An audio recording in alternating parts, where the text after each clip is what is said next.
Oi! Oi! Oi! Hi hi! What do be poppin', lads? Hello, lads! What do be popping? Hello, Dylan. Hello, Medkit. Hello, Banana. Hello, Nala. Oi, oi, oi, and all that. Yeah. Now it's on. It's on. Like Donkey Kong. What's up? I bought a Powerball ticket. I went down to my local grocery store, my bodega, if you are a New York goer. Hello, Gotcha Heat Zip Sus. That's a good name, by the way. Gotcha Heat Zip Sus. I bought a couple of Mountain Dew Voltage, and I bought a Powerball. And I want to ask you guys, what do I do if I win the... What do I do when I win the $2 billion? They take half. So, when you win the lottery here in the States, the federal government immediately takes half. Boom, gone. If you win $1 billion, you get 500 million. Flat. If I win the $2 billion Powerball, I get $1 billion, and then Washington State, because I'm in Washington State, they might take a slice. Let's say it's almost half, and I walk away with $500 million. Good heavens, they could take 99% of it, and I'd still walk away with $10 million. Good heavens, $10 million. Oh my goodness. Wow. What do I do with that money? What do I do when I win the lottery? Do I take a nap? I mean, that my immediate because I was discussing it with my coworkers today at work. Well, what do you do with it? And my first thought was, I don't know, sleep for a day. Like, you didn't even go and get the money yet. You just have to take a nap, you know? For the amount of life-changing stress that's about to happen, you should probably, phone it in for a day. Call out of work. Be like, sorry, I'm not coming in for probably the next 80 years. Now at Suzerain, it is indeed.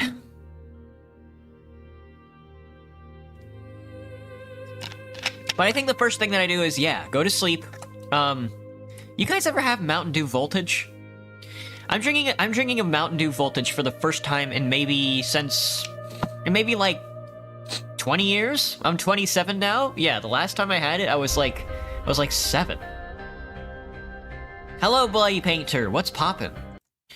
Let me see. Sorry, the game keeps changing noises. Here's Suzerain. There we go. Not Roblox, indeed. Not Roblox. Not Roblox, indeed, is a not Roblox, indeed. Well, however it goes. Not Roblox in need is a not Roblox indeed. For real. But how are we doing, everybody? I'm drinking down... So it says on the Voltage bottle that this Mountain Dew flavor is raspberry with citrus flavor and ginseng.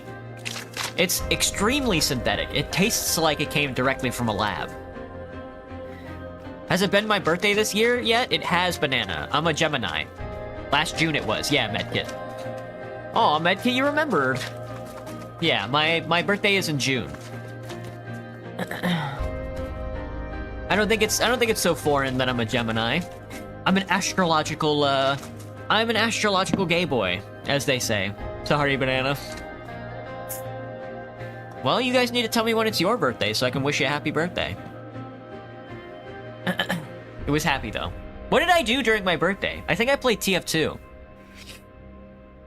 Next year, I'm gonna have to play TF2 all day. That's what I do on my birthday. 24-hour TF2. Rain and wind. Rain and wind, Graham. Rain and wind. That's like... That's the centrifuge that's the centrifuge Roman military not salute, but the Roman military greeting. Rain and wind. Your birthday's in October, Bloody Painter? Happy last birthday, by the way, Bloody Painter. You wouldn't happen to be trying to assassinate me, would you? What do you mean happy last birthday? Alright. So, Graham, what do I do if I win that lotto? Graham, what do I do when I win the Powerball? Happy late birthday, gotcha, Bloody Painter, thank you. What should I do with all that money? All good, Bloody Painter. You went to the zoo, Medkit. Oh, very nice, very nice. Did you get to pet any of the animals? Did you feed a bird, or perhaps an alligator? Something's weird going on in your house, Medkit? I would say get like a priest to exorcise all the issues, but I gotta tell you, I was talking to my coworkers today, and I was saying stuff like, sorry to go on a tangent, but all the supplements right now are on sale at Whole Foods, and I was like, you know, with winter coming up, it's a good time to stock up on like vitamin D to fight against like scurvy and stuff like that. But then I was like, oh, you know, this year we might be scurvy posting. I might get scurvy for a fad, you know, like get some rickets going on. You know what I'm saying? So if you see a ghost, you tell him I said hi. I say let him stay. He's just a boy. You'd probably forget if you told me birthday. Probably, Banana. As long as you tell me it was your birthday, and if you want me to wish you a happy birthday, just tell me it's your birthday, and I'll wish you a happy birthday, you know? You woke up and found your only siblings and your mom. Usually she would be downstairs and the door's locked. Hello, Lucario. Oh, I love the name. Nice model, thank you so much. Your birthday's tomorrow, Lucario. Happy birthday if I don't see you tomorrow. Happy birthday, happy birthday. You don't know what to do, Medkit? I say accept it. Live in the moment, you know? Make a friend. Hello, Quasar. Alright. So, with all that being said, lads and laddies and laddises and all that other good stuff, tonight we're playing just a smidge, just a bit of Suzerain. We're going to be continuing on our Swordland run, where we will be instituting socialism. We're going to be instituting sexism. We're going to be praying to the denuriest god. We're going to be doing all of that. We're going to be conservative. We're going to be socialist. It's just as like we're going to be the modern version of a Trotskyist. You earned some pasta from me? Aw. Thank you, Lucario. Thank you for the pasta. But I say, let's get into it. I don't remember where we are. The most important part, I think, right now is trying to survive. We have to do our best to avoid, like, all the problems. We're gonna be, like, up against the oligarchy, up against the Bloods. We don't want to empower the military too soon, or they'll try and axe my nuts off, you know? We got a lot to look forward to. Let's see if we can't figure it out. Lotto tickets are like gambling? Yeah, Graham, lotto tickets are indeed gambling. I don't usually buy a lotto ticket very often. Maybe like once a month I might be like, oh, well, I'll stop by a convenience store and buy some soda, some candy, some chips or something, and then maybe a lotto ticket. I don't drink or smoke or have very many vices, but I figured, you know, if I buy like a $2 Powerball ticket like once a month, I can sort of imagine myself winning even though I'm not. I can like pretend that I'm gonna win the lottery. And for the 2 hours that I'm sat there thinking about what I do with the money, it's effectively like smoking. Gambling, first word I hear. Hello, L Can't Animate. And a good gambling to you, too. You're gonna head out, Banana. Gotcha, Banana. Have a good one. Alright, let's see where we're at. Our economy has stabilized. We're in a deficit right now. We have a little bit of wealth. Our economy is way up. We'll see if we'll hold that. We are still making our way through the constitutional reform. Let's take out the Sordish companion joint drills at Conriat Naval Base. That's right. Increase support for bloodish rights outside Bergia. The WPB condemns Supreme Court's decision. Walker's capitalism versus Devereaux's reform. Bunch of fucking nerds debating it out. Companion ships from Conriat seen together with Vogslandian Navy. Tensions keep rising in the Marcaean Sea. And that's gonna be here. We'll see which side Heliport lands on. I'm hoping Vogsland takes it. But alright, let's take a look. Let's read the report. Vogsland Navy active in the Marcaean Sea. The Helluland Island has been disputed territory for many years between Agnolia and Vogsland. For those of you who are new to this channel, I like to play a lot of choose-your-own-adventure book-type games, like RPGs and stuff. That means that there's going to be a lot of reading. So if you're not into the reading, brace yourself. On Monday, I go to Camden for some sort of school trip, and I'm going to do archery, boat riding, rock climbing, canoeing. Is that how you spell it? And I believe just hanging out and swimming. Damn, Lucario, wow. That's going to be an active day. I usually go to work for like a 7-hour shift, and I come home after standing around for 7 hours, and I'm exhausted. So, best of luck to you. How's my insane mental state? Doing a lot better since I've been pounding away this Mountain Dew. With Swordland standing on the sideline, Volg's Land increased Navy activities in the Mercaean Sea are heightening a standoff between the two nations and sharpening their rivalry for each other. Excellent. Let's take a look and rebel. The BFF threatens the Supreme Court. According to intelligence reports, several leaders of the BFF held a secret gathering in Rebel following the Supreme Court's decision to delay Ishval Erzin's case. The BFF released a statement afterwards in which they threatened to carry out attacks against the justices of the Supreme Court. Minister Graf highlighted the seriousness of the statement and raised her concerns about political escalation of violence in the country. Massive protests against court decision. According to reports, widespread protests have erupted across the city, heightening tensions between the Bloodish community and the authorities. The protesters are voicing their frustrations over the Supreme Court's decision to postpone Governor Braun's case. Many view the delay as further evidence of the government's disregard for the rights of the Bloodish people and the broader agenda of suppression. Governor Braun stated that special security forces are being deployed to the area to manage the situation. Okie doke. We love a bit of racism, don't we, folks? Gaspith, you're drinking Mountain Dew as well. I'm drinking a Baja Blast Mountain Dew Tropical Lime. Dang, Lucario. Yeah, the Target that I shop at sells Baja Blast Mountain Dew, but I was never really a Baja Blast kind of guy. I was always more of a Mountain Dew Voltage kind of guy, but they took it off the shelf for a long time wherever I lived. And the one like bodega that I go to buy the Powerball tickets, they sell Voltage on. It's like the only place I've ever seen that sells Voltage on the shelf still. For all I know, these things are like 60 years old. There's no like expiration tag on it or anything, so this could have been sitting on the shelf for years, and I'd never know.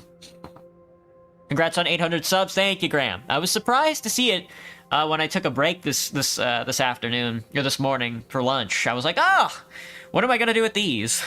200 more subs to go, and I'll give you a karaoke, and I'll go spelunking in some Seattleite trash cans. You're more of a Red Bull girl, to be honest. White Peach is your all-time favorite. You sound like my coworker. They make a White Beach Red Bull? That sounds kind of delicious. Getting closer to the trash tier list, exactly, Graham. Graham, I need you to remind me what I'm doing. I need to write this down in like my Discord or something, like subscriber rewards. The trash tier list. I think I'll just go to like every borough in like Greater Seattle, and then try like a tasteful trash can, you know. White Peach is the summer edition one. I see. The thing with like energy drinks though is don't get me wrong, I like the synthetic tastes of like sodas and all that other good stuff. The problem is that energy drinks, like the straight caffeine in like energy drinks tends to have like a back end taste of like medicine, and that kind of makes me Higglesschmidt, you know. CSP launches first 3 spy satellites, a leap in surveillance. We love to see it. Making a significant leap in the surveillance capabilities, the CSP has successfully launched and operationalized its first 3 spy satellites. Equipped with advanced imaging and radar technology, these satellites represent a critical step forward in the CSP's defensive preparedness and intelligence gathering prowess. The satellites, codenamed Kwajituk, Valadim, and Okni, will be operating in low Earth orbit, providing continuous and broad coverage across potential regions of interest. They are designed to deliver high-resolution images for detailed intelligence analysis and incorporate advanced radar systems capable of penetrating cloud cover or darkness. Ooh, that's our boys. We got them spy satellites. Alright, a WPBE condemns the Supreme Court. The Workers' Party has issued a strong condemnation of the Supreme Court's decision regarding Ishval Erzin. In a statement released by the party, they expressed their deep disappointment and disagreement with the Supreme Court, which they believe is actively enabling the discrimination of inequality faced by Bloodish community in the country. You don't drink it often, so you don't get a heart attack. Some dude in my old school, I believe, got a heart attack for drinking 10 Monsters in one day. That's hilarious. I mean, Lucario, if you're gonna go, you know, you might as well pound back. I mean, if you're gonna die, you might as well pound back fucking 10 Monsters in a day, you know? Maybe I should do that. Maybe I should do like an energy drink taste testing stream. Do I like ground beef or ground meat? What do you mean by that, Graham? I do enjoy ground meats. The food bank lately has been giving me like a lot of tofu though. I think you always step on the ground beef on accident. That's gross, Graham. What do you mean by that? But I don't know. I've been known to use a bit of ground beef. I think I prefer tofu though. I've been leaning in that. Might as well, hell yeah. Free gateway to between hell and heaven. Yeah, your heart's beating. I mean, I think your heart beats so fast that you start to your vision starts to blur and you see both. A very confusing joke, Graham. I think I see what you were getting at, but is that joke that's like what do you call a cow with no legs? I mean, that's pretty good. Which they believe is actively enabling the discrimination of inequality faced by the bloodish community. The WPB argues that the Supreme Court is further perpetrating the marginalization of bloodish people and disregarding their legitimate demands for justice and equal rights. They call for a comprehensive review of the justice system to ensure fair treatment and equal opportunities for all citizens. No. Let's put that on the back burner for now. Because it's called ground meat. Get it? Ownership changes of major corporations. Yes! Dude, it's time. It's time for a full nationalization project on this motherfucker. Assistants took our coats and showed us into the meeting room where Simone, Edith, Gus, and Mikael were waiting. As soon as I entered, their chatter stopped and they stood up. After a few pleasantries, everyone but Simone took their seats. He opened his briefcase, a folder, and proceeded to go over some of the documents. Greetings, everyone. Welcome to the Ministry of Economy. Oh no. Oh no. I'm gonna cry. Not the economy. Without further ado, we are here today to discuss our economic move towards nationalization. Uh-oh. My brother is sadly beginning to do dad jokes since he's a dad now, and I am now a niece of 2. One is my brother's a 6-month-old girl, the other is my sister's a 4-year-old girl. Ugh. Not the economy. That was awful. Since he's a dad now, I'm a niece of 2. Dang, Lucario. I know. I think my brother was one of those guys that had a kid in high school with like his girlfriend at the time. And I became like an uncle like when I was like 17, and I was like, what do I do with this? I don't know. Aunt of 2, I swear to God, I thought of niece and typed it down. Yeah. I got what you were saying, but I wonder how they're doing now. Both Mikael and Edith had their arms crossed and frowns on their faces. They were listening intently. Mr. President. That's some interesting lore. I mean, that's the thing, Quasar. There's not really anything else to do in, like, a rural, like, small town in South Texas except to fuck, you know? Except to just have kids. So you gotta be, I mean, when I was younger, I was kind of like, I was Volcel pilled, you know? I was like, yeah, I could be fucking right now, or I could be playing TF2 instead. So I just never went outside. Not to brag, but... I mean, what happened to him? I think he got out of high school, he started going to college, he dropped out of college, and then he became a mailman. Would I get a lobotomy? Oh, Graham, I don't know. I guess if things took a turn for the worse, yeah, probably. I still would wanna... For all my deep discrepancies and dogmatic destruction seeking of like the current way that society is run, I still like people, so I probably would like if life got too bad for me, I probably would just get like a brain castration, and then just turn into like a machine. You're cool, draws you, is what I would say if you accept fan art. I don't know if you do or not. Yeah, of course, Lucario, go for it. I need to get sent to a mental asylum if people meet Raya. Chats. Before you arrived, certain individuals in this room were voicing their opinions against a nationalization plan.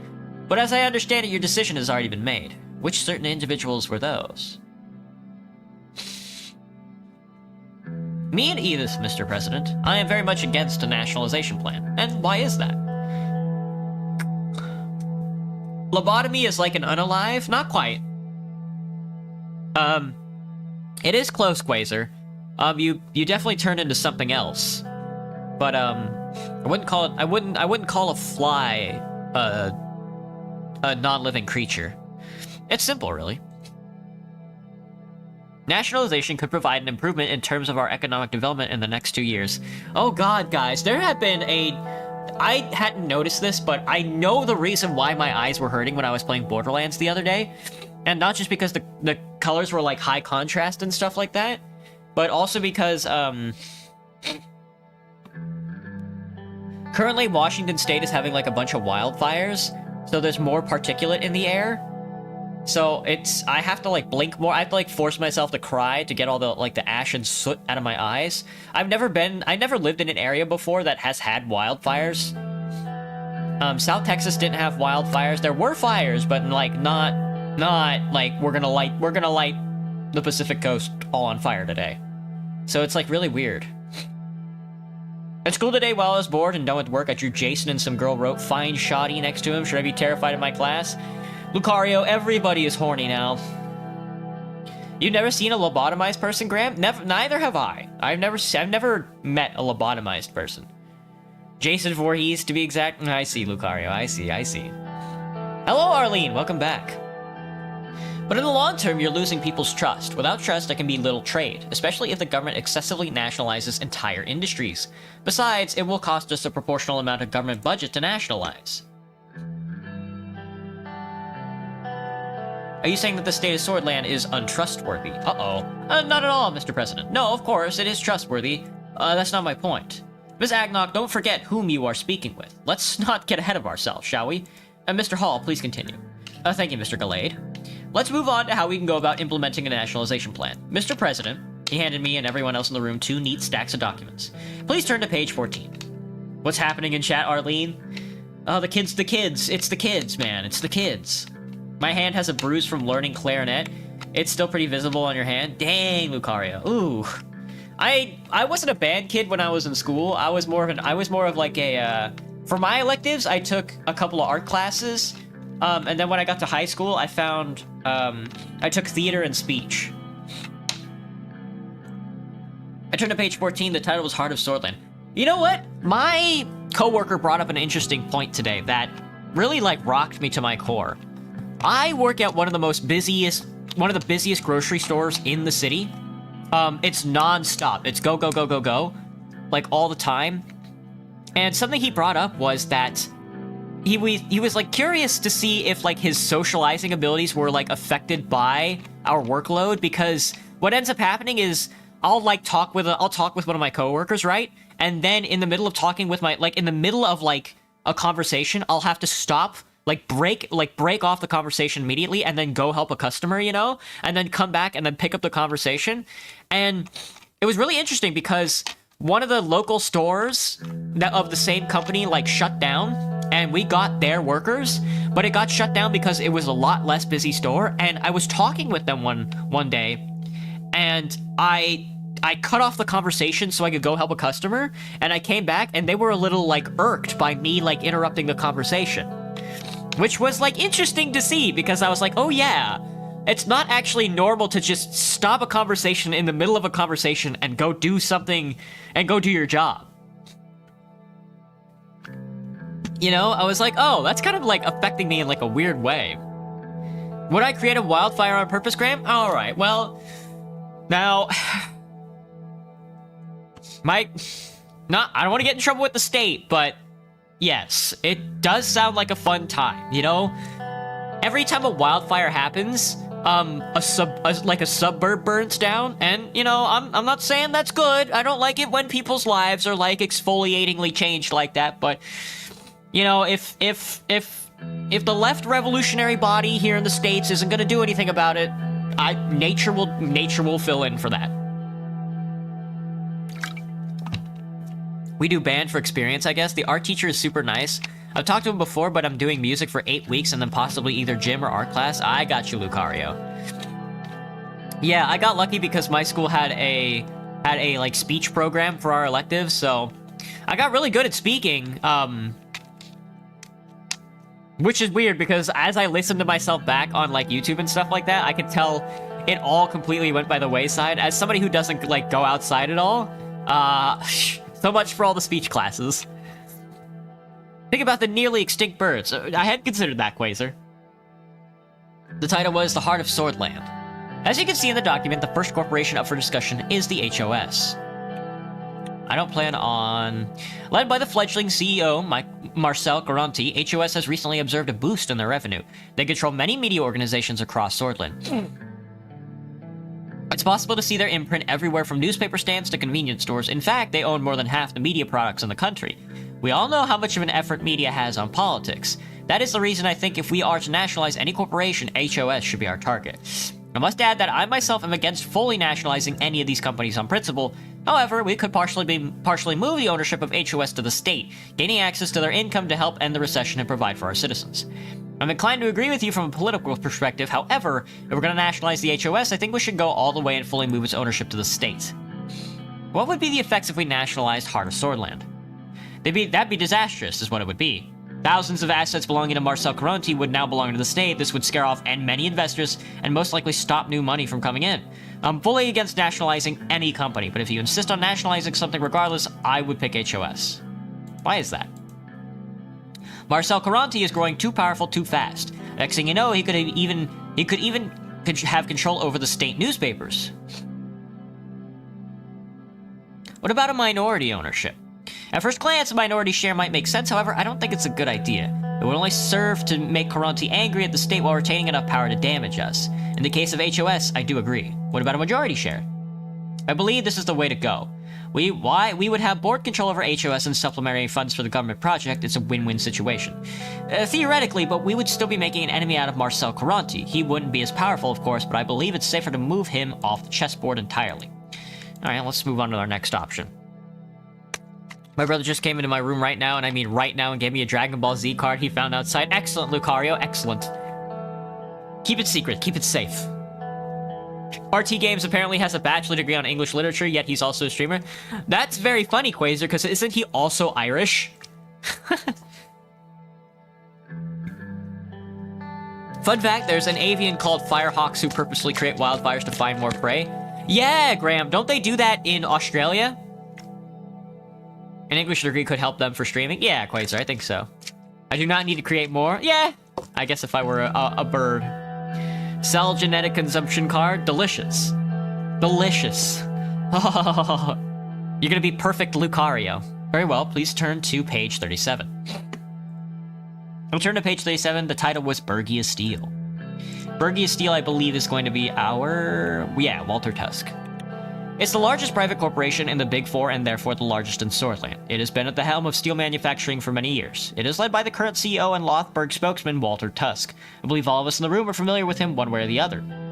What can I say? They have been widely successful since their founding. They've achieved renown not only in Swordland, but worldwide. I believe we shouldn't attempt to break something that is already working. I'm against the nationalization of Bergia Steel in any capacity. Not to mention, any amount of nationalization would be disastrous for both Bergia Steel and Swordland. Much of our steel trade is reliant on their manufacturing capabilities. Any sudden change there would be like throwing a screwdriver in the working engine. No matter what, we should refrain from nationalizing them. It could result in an economic crisis. I do have so strong of an opinion, but I will say that nationalizing both steel and HOS would be quite unwise. What would be the effect if we fully nationalize the steel? Where do I start? They are quite literally the backbone of Swordland's private economy. If you do this, you will anger many powerful people. Trust me, you don't want that. Is that a threat, Mikael? But it is necessary. I don't see how this is necessary. You can simply not do it and you will achieve peace. What are your thoughts on a minority share? As I mentioned, I'm against making changes to Bergia Steel's ownership. We should leave the company as it is. I tend to agree, but only because HOS is the weaker of the two and it's less risky to deal with them as opposed to a giant like Bergia Steel. What about the outcome of taking a majority share? This is, of course, a better option than full nationalization, but that doesn't mean you would not face adversity. A majority share means Bergia Steel would experience a massive drop in status. This would surely anger a man like Walter Tusk. And if I may make an understatement, he is not a forgiving man. He is scary for sure. I would hate to make an enemy out of him. He seems to hold everyone in his pocket. Lucian looked pointedly at Mikael. I'm ready to make a decision. And of course, it's gonna be steel. So many people think I'm German or whatever because of how I look and my paleness. You're Cuban, Lucario? That's very funny. I want some Cuban pizza now, damn. That thick cheese and crust. Ah! Yeah, I think, what did I eat tonight? I had a, what did I make today? What did I just eat? I was eating something. I had a I had breakfast. I made eggs and sausage and toast. Humans try to make monstrous creatures seem cute.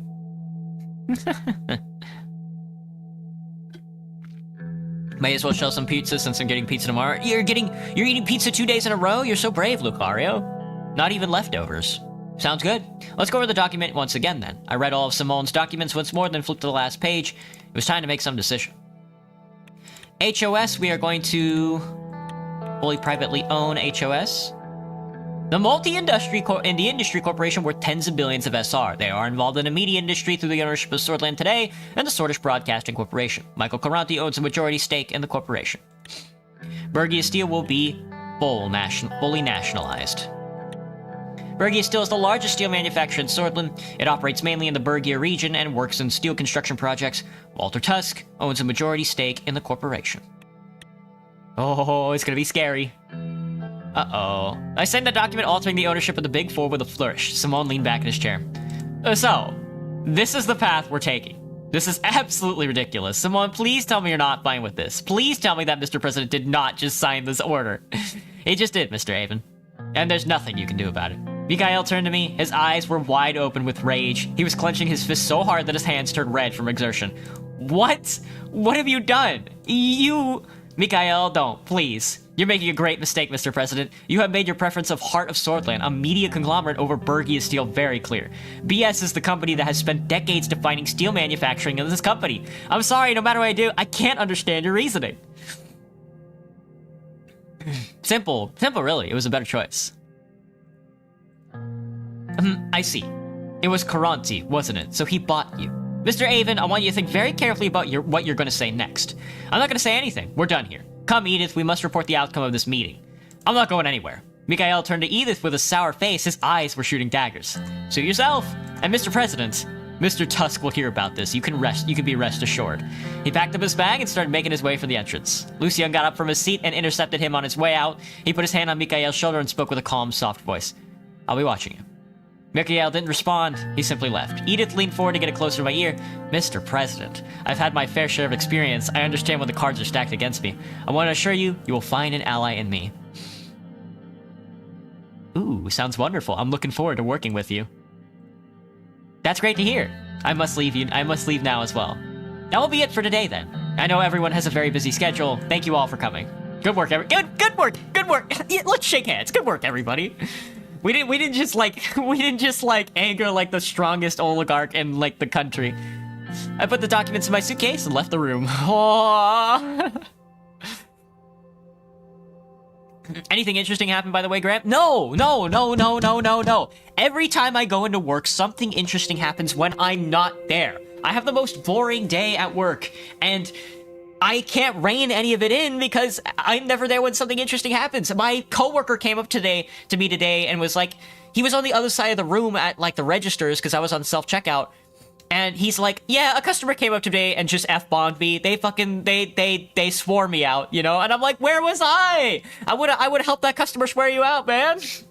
And then the day before, a guy came in half naked with a knife, and then he got chased outside, and then he took off all his clothes. I was like, I would have been right there with him taking off my clothes. You know, nothing ever happens when I'm around. Why did Theo choose that op? Why did I do that? Oh, Quasar.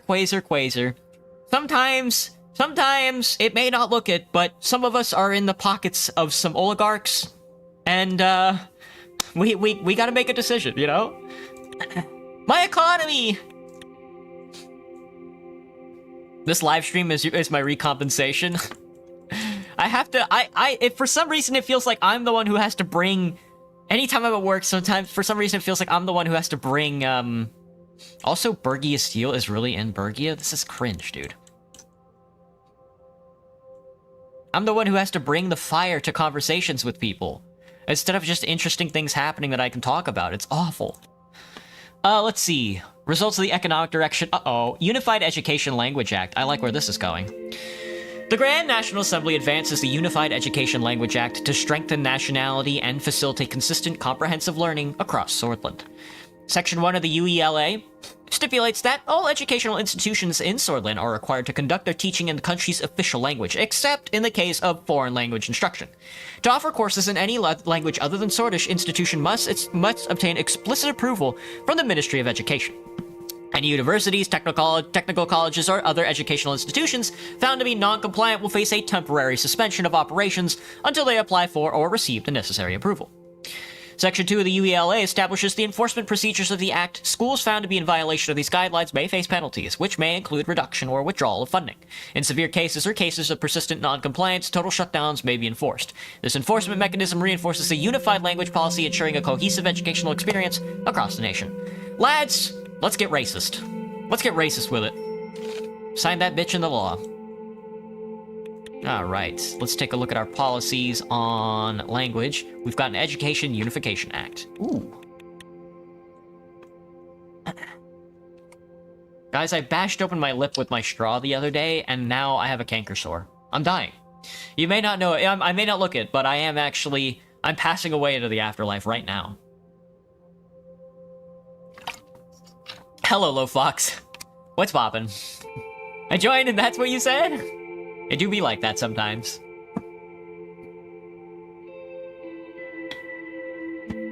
Alright. Let's take a look. Results of the Economic Direction, Office of the President of Swordland. They're not gonna like... Ooh, he's not gonna like what I have to say for this. Please don't bring a gun. Please don't shoot me. Remember that college stuff Quasar said last time? No, maybe not. With the nationalization decision made, all that was left was for Swordland's two most prominent oligarchs to sign the paperwork, and so I called them both to the palace conference room. Lucian showed Caranti and Tuscan. They sat across the table for me, leaving one empty chair between them. Marcel was watching Walter with a vile smirk on his face. Aren't you enjoying this a bit too much? Come now, Walter, no need to be a sore loser. And watch your words, you are right in front of the president. You little snake, you're just like your father. Whatever you say won't change the fact that you're done for. Your time will come. Be sure of that. That's enough, both of you. I'm not the one who put us in this position, Mr. President. Mr. Tusk, you heard the president. Now then, before this conversation is derailed any further, Lucian moved over to Walter and fanned the agreement papers out in front of him. Mr. Tusk, here's the agreement that pertains to the nationalization of Bergia Steel and the transfer of the entirety of your shares to the state. He pointed to various sections on various pages of the document. You'll need to sign here, here, and here. I won't sign anything without reading it first. He started going through the papers. When he finished, he turned back to the first page and went over the whole stack again, and again, and again. Is there a problem? Of course there is! I just took his company for a ride. Welcome to your life. Hello, shapeshifter. Apparently, Quasar chose another college, same college, different campus. He thought he got the one on this one place. Oh, Quasar. Oh, shit, Quasar, right. That's right, Quasar. You like, answered the phone, and you were at a completely different area or something like that? There's no turning back. And to make sure I understand an agreement that takes my whole life's effort away from me. He started checking his pockets. I don't have a pen. Marcel immediately produced a pen from his pocket and put it in front of Walter with a toothy grin. The pen had a large Heart of Swordland symbol on it and the name of the company engraved on it. And there you go. Walter reluctantly signed the papers after letting out a deep sigh. My pen, please. Take your damn pen. He turned to me. I will never forget what you've done to me. Your time will come too, Mr. President. Believe me. Did you just threaten the president of Swordland? That's just ridiculous. Know your place. Mr. Rain, are you just going to stay silent in the face of these blatant threats? He needs to be punished swiftly. Sure, you can't let him speak like that. You little... Mr. Tusk, I've already showed you what I'm capable of. You will stand down, or else. I think we need to arrest him. Or else what? Do you know who I am? I've been chewing up and spitting out Sordish politicians since you were in diapers. I wonder how you'll do that now that you don't have any teeth. Fuck off, Bronte. I'll see you both in hell. Walter packed his belongings and furiously exited the room, slamming the door loudly. Marcel followed shortly after. We love to see it, buddy! Get fucked, oligarchs! Oligarchs, get fucked! What did I miss?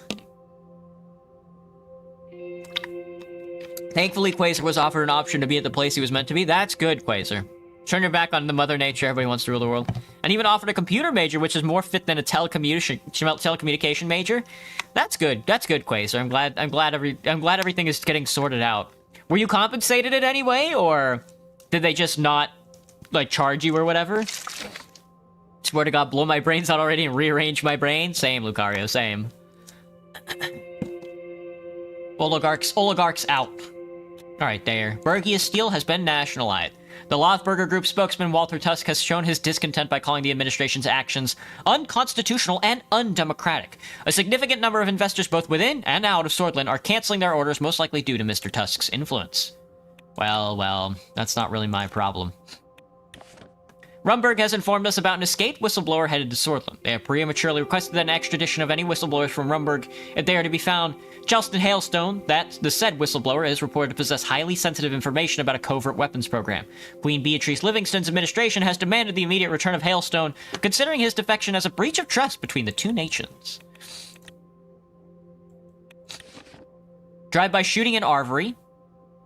Drive-by shooting happened, costing the shops in Arvery not only millions of Sordish rent and property, also human lives. What was the other post? Nationalization of Bergia Steel. Reigns hostile takeover. The CSP criticizes Rumberg and Arcasia.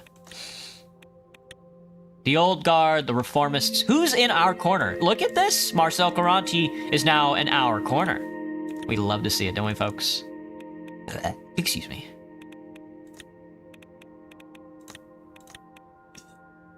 Richter of the Reformists, Old Guard faction. Alright, let's take a look. What's next? How is the construction on the seaport going? It looks like it's still going. We'll have to wait till the next chapter. We're at a 9 deficit, where our minimum is negative 20. We'll see how this goes, though. You might shit yourself from the pasta you ate? I'm afraid the Parmigiano is going to make your stomach explode, Lucario. Ugh. They make lactate now, which is like a lactose dissolver that people who are lactose intolerant can eat. I was like, modern medicine sure is impressive. I don't know about compensation, but it's not a matter of Quasar cares a lot. It didn't cost anything to move back. That's good, Quasar. As long as it didn't cost you anything, you know. It sounds like it cost you some time though, so. I hope you get some sort of compensation for that. Help me to decide, help me make the most freedom and pleasure. And for now, Quasar's plans to buy some other things for his first day there today, plus fixing some things. Nice. You should have put the matzah. Most of freedom and the pleasure. Loudest burp you managed to get until now? Oh, sorry, Graham. I didn't mean to puke right into the microphone. It's not lactose intolerance, you just ate a shit, the dairy is just, the cheese is just like a brick in your stomach. Nothing ever lasts forever. Everybody wants to rule. Assembly vote? Oh, it's time for an assembly vote on the constitutional reform, lads. Oh, this is intense. Oh, somebody save my stomach. Sergei was driving me towards the Grand National Assembly for today's historic vote. It was a big day. I wondered whether my attempt at changing the Constitution would end any differently than Alfonso's. I looked out the window as the noise of the city diminished and saw that they were already inside the palace complex.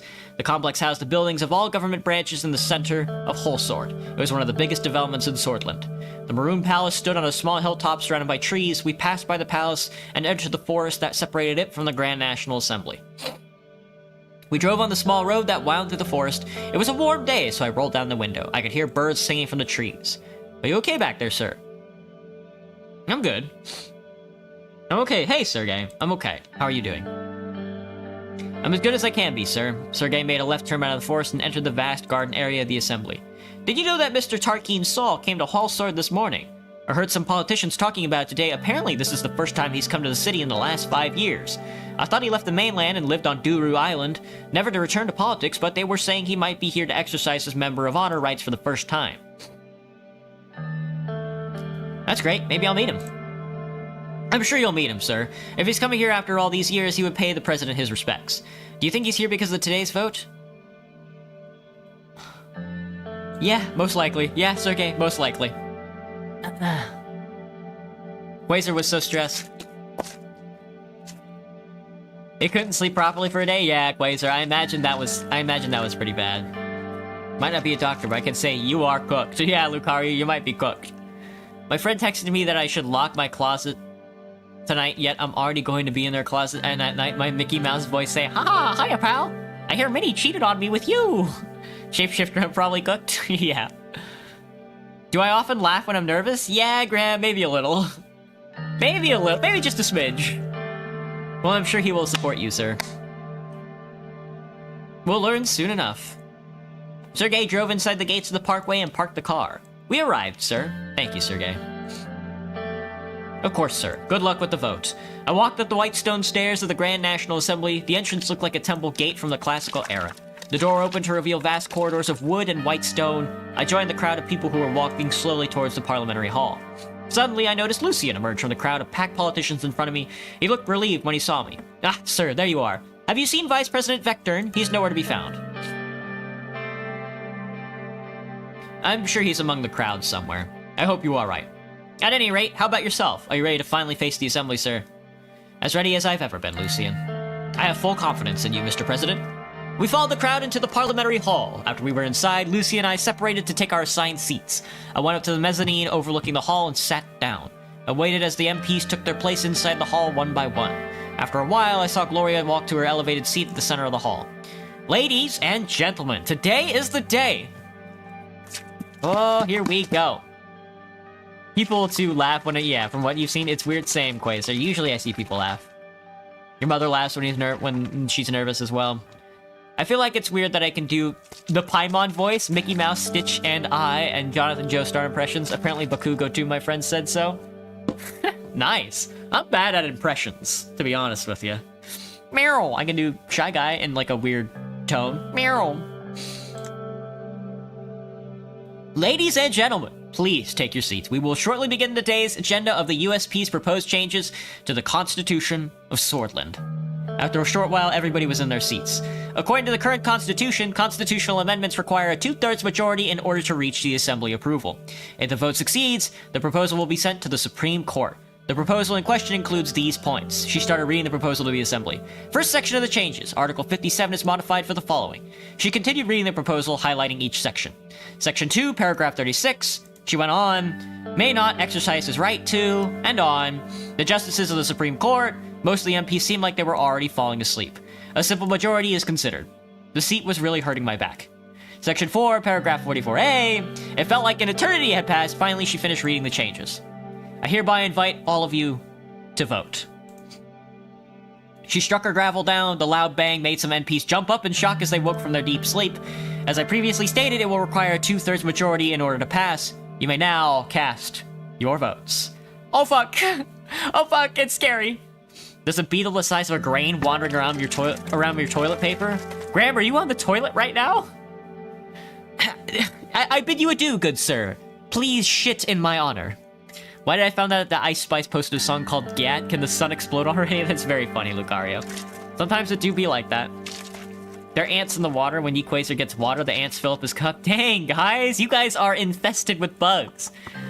The rank grind begins again. Wazerite, best of luck to you, man. That's awful. After constantly avoiding my fingers, he was crushed. Hopefully wiped with shit. Here we go! It's time to pass. It's time for some constitutional reforms, lads. Why would you watch when you were on the toilet? I mean, I watch some of my favorite streamers on the toilet. It's intimate. I felt the need to stand up and stretch. I looked down at the hall from the platform I was seated on.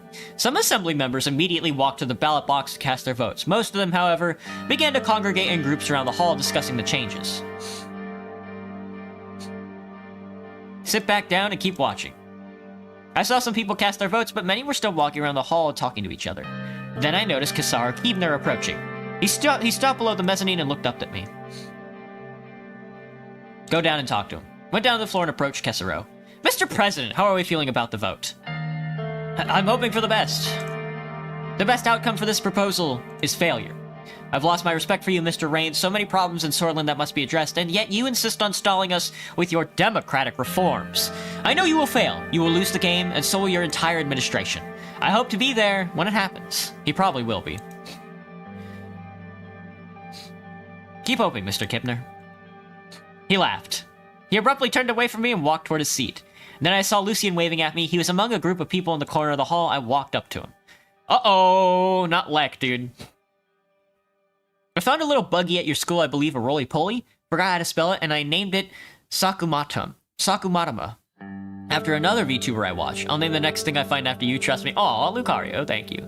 I've never heard of Sakumatama. What kind of VTuber are they? Even having some ants on his snacks when Quasar puts the snacks in the plastic bag, hang on a wall? Dang. You can't afford comfort in your toilet seat, Graham? Happens to the best of us. The ants have coordinated all the snacks and food. If only Quasar can have a treaty with the ants, for real. For real. Rather have my headphones for high-quality audio? Oh, delicious. On my way, I bumped into Monsoon Lek. Mr. President, I'm sorry, I didn't see you there. He gave me a cold stare. Excuse me. He straightened his tie and walked away. Uh-oh. I finally reached Lucien, by now deep in conversation with another member of our party. He excused himself and turned toward me. Sir, did you vote yet? We have to be quick. No, let's vote.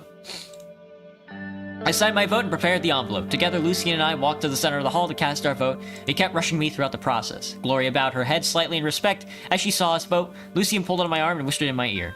Mr. President, we may have a problem. Tarkeen Sol is here. What should we do? You have to accelerate the voting process. We need everybody to vote as soon as possible. We don't know what he's capable of right now, but if assembly members see him, he might influence against the proposal. Should I talk to him?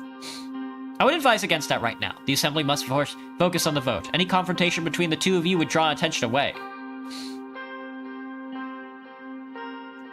Go and ask Gloria to speed up the vote. I walked to Gloria and asked her to speed up the voting. She banged the gavel several times. The sound echoed across the room. Ladies and gentlemen of the assembly, we will soon begin counting. Please cast your votes if you haven't already. The pace in the hall definitely increased. The groups dispersed and the MPs began lining up at the ballot box. Suddenly, Lucien pulled me aside. Sir, what do we do? He pointed at the back of the assembly near one of the exits. I followed his finger to see Tarkeen Sol sitting there. He looked much older than he had 5 years ago, but I could tell he had the same fire in him. Some MPs had already gathered around him and were chattering in awe. Sakumatra is pretty silly. He's super nice and sweet, though. He's only got 500 subs? Aw. Well, that's, you know, we all gotta start somewhere. Why did this guy say that's awful at the very thought of playing ranked? I hate ranked, Wazer. Ranked is scary. It's too serious. Tama lets me call him Sweetie, Darling, and Honey. Somehow I wish Shockit that when he didn't mind, I call him Labrador too. Aww. Perhaps he is a casual. I am a casual. Once did a live as if we were in count because he had a catboy allegations after reading a chat that said meow. Oh, I was his attorney. He shouldn't have gotten into League of Legends. I will never. The assembly gradually went quiet as people started to notice Sol's presence in the hall. Should we do something? We should refrain from giving him the spotlight he expects. Maybe you could address him after the vote. As I was talking to Lucien, I spotted Keebner walking to the back of the hall towards Sol. He bowed in front of Sol and gave him a military salute. Seeing this, more people started to approach him. Suddenly, Gloria came up behind us. Gentlemen, why don't you go back to your seats? Let's follow the procedure. Oh, by the way, we have 251 members today. As you can see, the Member of Honor is here. He has already cast his vote. Has he now? So, Miss Tori, how many votes are we missing? Only a few. Albin, Clavin, and 3 other men approached us with envelopes in their hand. And these must be them. Good day to you, gentlemen, Madam Speaker. Good day, Mr. Clavin. I'm sorry to take so long, Mr. President. There was a friend who needed more clarification for his vote. He gestured at the men behind him. Let's get this over with, gentlemen. They went ahead and cast their votes. Let's win this, Mr. President. He walked to his seat with a fist in the air. Now, why don't you two get back to your seats as well? Very well, we shall. We both went back to our seats. When I returned back to the mezzanine, I saw Peter sitting in the chair next to mine. Did you cast your vote? Yeah, of course. He looked at Gloria as her assistants counted the votes. The speaker's seat was only a few meters away from the platform. I really hope this proposal goes through. I hope so too. I'm kind of getting nervous. I hope this constitutional reform at least gets past the assembly, dude. Oh, they're making me so nervous. Let's see. He tried to get Gloria's attention by waving at her. How many votes left? Gloria looked at Peter. She looked annoyed. It's looking pretty good. 20 more votes to count. Peter turned to me. Thank God. That's great. Peter pointed out where Friends Richter was sitting. Looks like Friends over there is in our corner. He's an important ally. Oh, I'm so scared, bro. I'm so scared. Good sir, if you have good typing skills, I shall borrow with some brain cells. I'll pay you back with milkshakes, fan art, and Cuban pizza tomorrow with. Then you shall have them, Lucario. You shall have them. I have plenty of brain cells to spare. As a filthy casual myself, I often charged at the opposite red team with a caber just to kill mine at the last second. Graham! Yes, dude, yes! Me when I sticky jumper caber to the other team and explode midair just to scare him. What's my opinion on Hearts of Iron? Okay, Quasar. So, I like Hearts of Iron, I do, but I don't like the balancing of the military-industrial economy. I don't like setting up troops. I don't like managing troops on a border. I don't like building out an economic sector that funds those troops. I do, however, really enjoy the politics of Hearts of Iron. I like clicking the button. I like waiting some time. I like looking around the map. You know, I like the pop-ups that happen, you know? I like the flavor text. Everything else, I hate. That's pretty much why I'm playing Suzerain right now instead of Hearts of Iron, because I get all the political intrigue without actually having to do anything. You know, my thanks, good sir. Runs away with brain cell-shaped neck and a Theodore fan-made plush-shaped neck as well. Oh. You have 2 necks? Extreme psychological damage, for real. Well, a single bang from Gloria's gavel reverberated across the hall. Everyone fell silent. The voting has been concluded. Please pass the Constitution through the Assembly. Please pass the Constitution through the Assembly. I can arrest all the judges. I can shoot all the judges in the back of the head. Just please pass this. I lean forward to hear the results. The proposal has 225 ayes and 26 nays, a historic result. Thereby, the Grand National Assembly has surpassed a 2/3 majority and accepted the changes to the Constitution. Let's fucking go, lads. Let's fucking go. Thank God. Ah, this might... Ah, my back, dude. That's some Constitution. The proposal will be presented to the Supreme Court shortly for the final voting procedure. The Assembly roared with all kinds of different reactions. Yes, we fucking did it. It's just the beginning. It's just the beginning. The MPs kept shouting in the hall. Among them, I heard Friends Richter's voice. I want to congratulate the members of the Assembly and the President for finally passing changes to our dusty old Constitution. I also want to thank the members of the USP for working with our party. How much does it cost to allow oneself to use the mic on TF2, Quasar? I believe voice chat is free on TF2. I think they changed it back again a couple months ago. Have I ever heard of the newest malware named Gay Femboy? That's hilarious. Oh, that's hilarious, Graham. What is it? You're gonna go stay in the bathroom for hours? Bye-bye. Best of luck, Lucario. Best of luck. I hereby invite the Supreme Court to do the right thing by not ignoring the decision of the GNA that was elected by the Sordish people. Loud applause came from the PFJP seats. Suddenly, I noticed Saul slowly rising from his seat at the back. He seemed to be struggling, and used his cane for help. He stood and gazed around the hall as all the members of the Grand National Assembly went silent.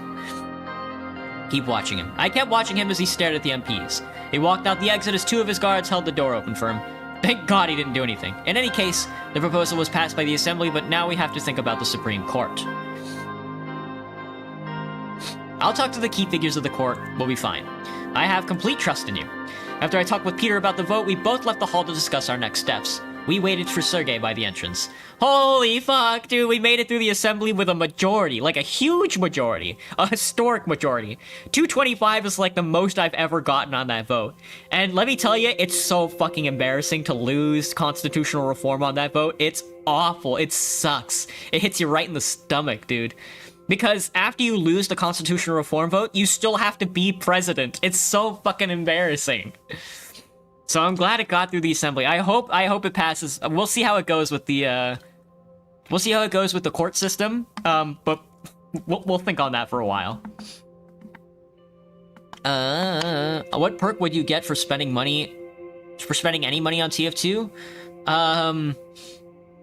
I guess more than anything, you get investment into the game's longevity, you know? You get to tell Valve that it's like a game that's worth keeping alive.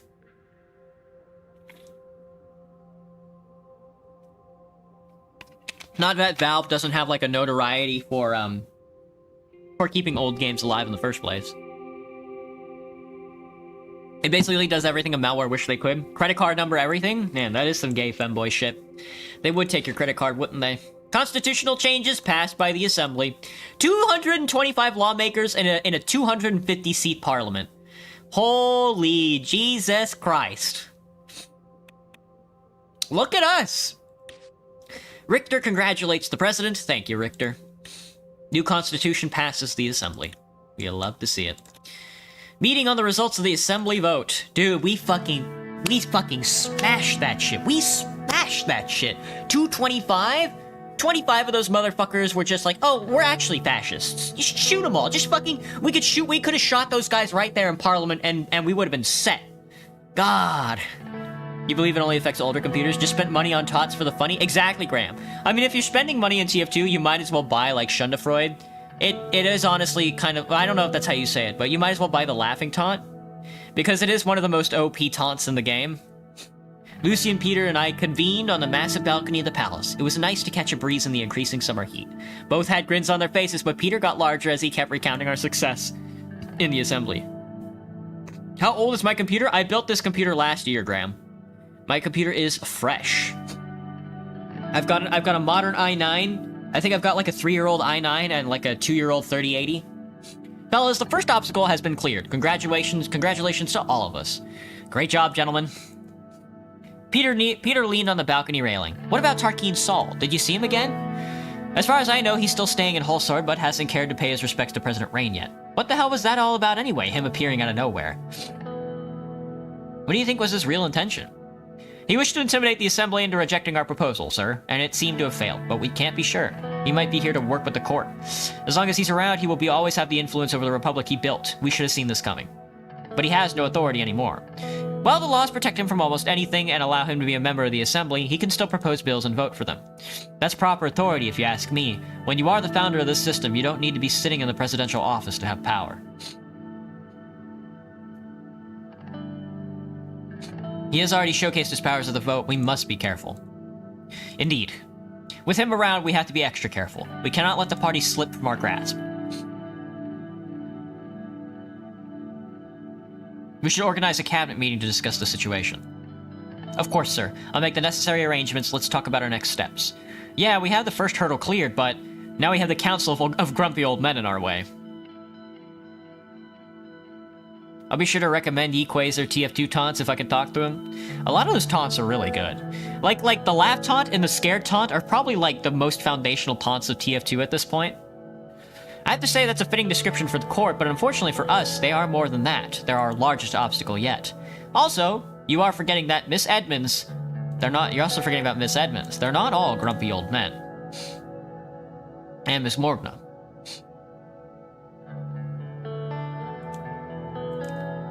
Wait, did you just call Nia a grumpy old woman? He laughed. Lucian looked at him with a raised eyebrow. But anyway, he cleared his throat. About the court. Miss Morgna has been helping out with the lobbying of the court. She's been speaking with Miss Edmonds, and we believe she's our key figure on the inside. Our lobbying efforts are continuing positively, but they have yet to yield concrete results. It will be ultimately up to Miss Morgna and you to persuade the justices, sir. And we already have Nia inside the court. That's 1 vote out of 11. Which leaves us 5 more. Well, Nia has the ears of Justice Dalton and Martin, so we could assume that we have their support as well, so that gives us 3 votes to start with. I'm not trying to be pessimistic, but Miss Morga cannot do this alone. Let's not forget about Mr. Hawker and his loyalists. We'll still need to reach out to the Old Guard and the moderates in order to reach 6 votes. You think we can do it? We've come this far, anything's possible. If we can't get Miss Edmonds' centrists, we'll have no choice but to reach out to the Old Guard. I'm sure the Assembly vote must count for something. I mean, it passed by 90% for God's sakes. They wouldn't dare reject such a popular proposal. It was indeed a historic vote. The President has accomplished something even Saul had trouble with. But this may also make the court see you as the ultimate threat. I wouldn't be so relaxed. Nothing has changed. That's true, sir. In any case, we should start with our best bet. I already asked Nia to arrange a meeting with Miss Edmonds. She's willing to speak with you. That's a good start. If she's willing to talk, she's willing to cooperate. I'm sure you'll convince her. Lucian suddenly turned around and pointed at the side entrance to the balcony. Look who it is. It was Friends Richter. He slowly walked up to us with a smile on his face. Good afternoon, gentlemen. Look at this motherfucker. My computer is alive around 8 years now, no fancy RGB lighting, Graham. Yeah, that's probably the thing I regret most about building my computer. I did get some stuff with RGB in it, and it's kind of lame. But I can change the color on it. Afternoon, Mr. Richter. We're doing good, friends. Enjoying the victory at the Assembly? Busy as always, Mr. Richter. How about you? The same goes for me, Mr. President. These are some busy days indeed. Especially after that mutual victory. We should thank you for your efforts, Mr. Richter. You were of tremendous assistance. Friends bowed his head slightly in response. I'm looking forward to having many more cooperations between us and victories. He leaned towards me and lowered his voice. I also hope you will do something about your promise at some point, Mr. President. Lucien and Peter looked at me. I could feel Lucien's suspicious gaze. Of course, Mr. Richter. Rest assured. I'll be waiting. He straightened up again. I wish you good luck with the Supreme Court. I've conversed with Miss Morgana and Justice Zizek. We have at least 3 justices supporting the proposal. We must be united if we want to break them. We must also be seen as united more than ever. Therefore, I'd like to propose a proper alliance for the next elections, a more in-depth collaboration throughout the rest of the current term.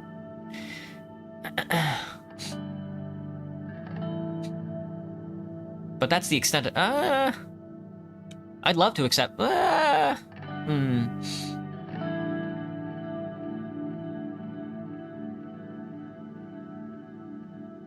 That's the extent of our collaboration. We need a proper alliance. It would surely put pressure on the old guard. Such a grand coalition has never happened in Swordland before. We should show people that our parties can work together, that civility and cooperation is possible. It would surely have a great symbolic meaning, especially if we change the Constitution. I'll reach out to you soon about it, but we must start organizing and announce it as soon as possible. Are my windows shut? Yeah, Graham, my windows are shut. My blinds are rolled down. It's looking like a little gray outside. I might roll my windows up again. I'm not really big on like the sunlight coming into my room unless I'm trying to oxidize the air. You know, trying to get some UV light to sort of clean out some of the staleness in the air. But I usually have the blinds rolled down. But now that it's cloudy out, I feel like rolling it up again so I can get some of the half light inside. Friends reached down in his pockets, fumbled with the handkerchief, and wiped the sweat from his forehead. Anyway, I'll leave it 3 to it. We should catch up soon. I'd rather get back inside now. The sun is getting intense. He walked back to the door and left the balcony. Well, that was interesting. So, are we seriously joining forces with the PFJP, huh? I'm not sure how deep we'll dive in. For now, we'll cooperate. Gotcha. A coalition government with the PFJP can mean a lot of things, but one thing is for sure. Once Mr. Richt enters our government, it will be hard to get him to leave. We should be careful, sir.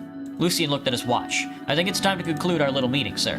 There was a tap on my shoulder. Livia Suno had joined us on the balcony. Pardon the interruption, gentlemen. Mr. President David Wishi is calling about the upcoming foreign policy meeting. Tell him I'll be right there. It's time for some foreign policy. Just what I like to hear. As an American, we love a little bit of foreign policy, don't we, folks? I just go outside if I want to burn my eyes to the sun. There you go, Graham. She turned to leave the balcony, then back to us. Congratulations on the victory, Mr. Rain. Peter. She looked Peter in the eye as she said this and ignored Lucien altogether. Peter's eyes followed her as she walked out. Getting pretty hot out here. Okay, let's call it finished. You may both go. All right, gentlemen. See you later. They both left. Look at us. Look at us. Cinema Angli. Oh, it's time to go to the... Oh, let's head to the movie. Let's go to... You know what? Let's go to the movies. The sun would not be my favorite thing. No, me neither. I like to stay inside, you know? I'm an indoor kid. I'm pale? Yeah, I'm pretty pale, Graham. When I used to live in Texas, I did like a bit of construction for a couple years, and I got like a farmer's tan, but I'm hoping it pales back up since I no longer go outside.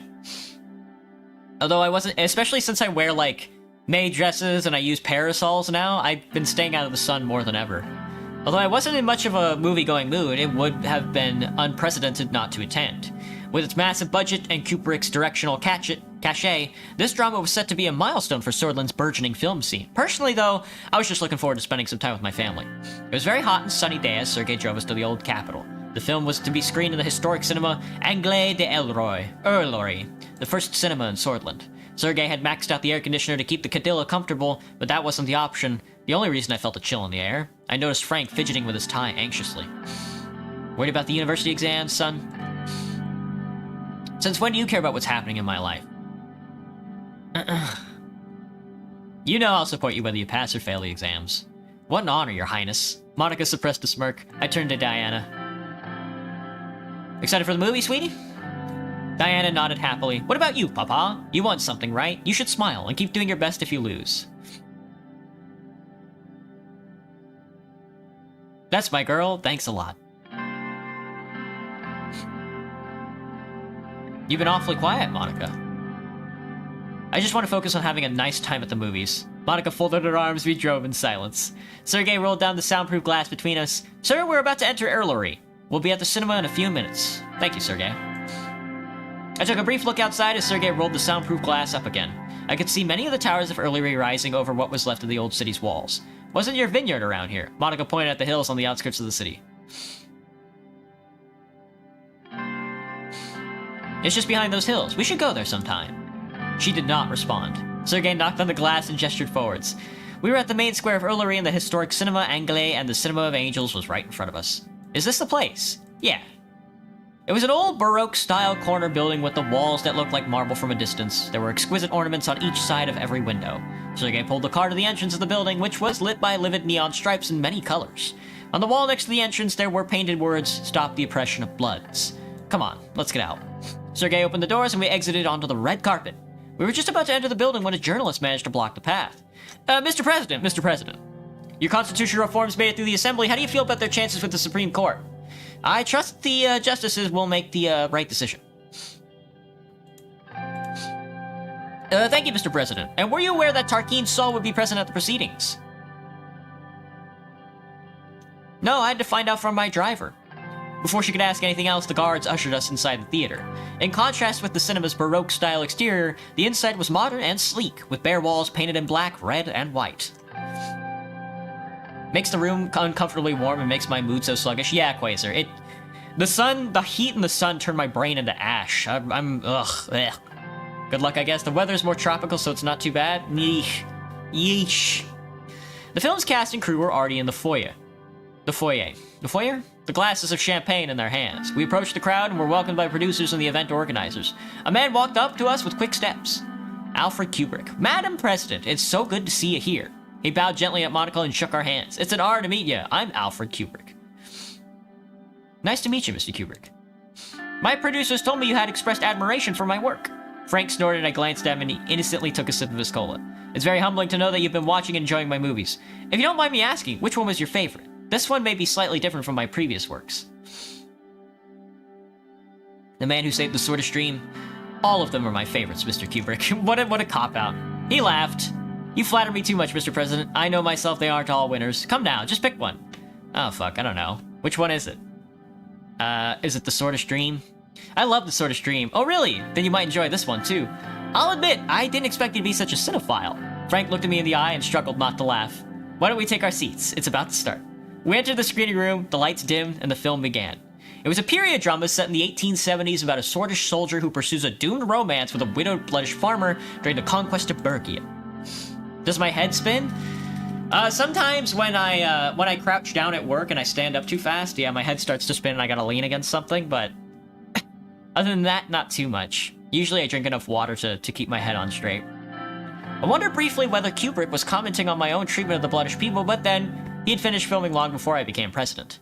As the credits rolled, I made an early exit to use the men's room. I was washing my hands when I heard an unmistakable voice behind me. So, what did you think? Saul leaned on his cane. He had the same frail appearance I had noticed at the assembly meeting, yet up close, I could still sense the raw magnetism that had kept him in power for 20 years. Oh, excuse me. Dangerous pro-Bloodish propaganda, I ought to have it banned. Not an unwise decision, President Rain. I'm surprised to see you still around, sir. What were you doing at the assembly? My country was about to make a rash decision. I couldn't simply sit by. I still have immense respect for you, Colonel. I wish it was reciprocated. It will be when you prove yourself worthy of it. Why do you want these reforms blocked so badly? I will not let you and that bleeding heart idiot Richter tarnish my precious constitution.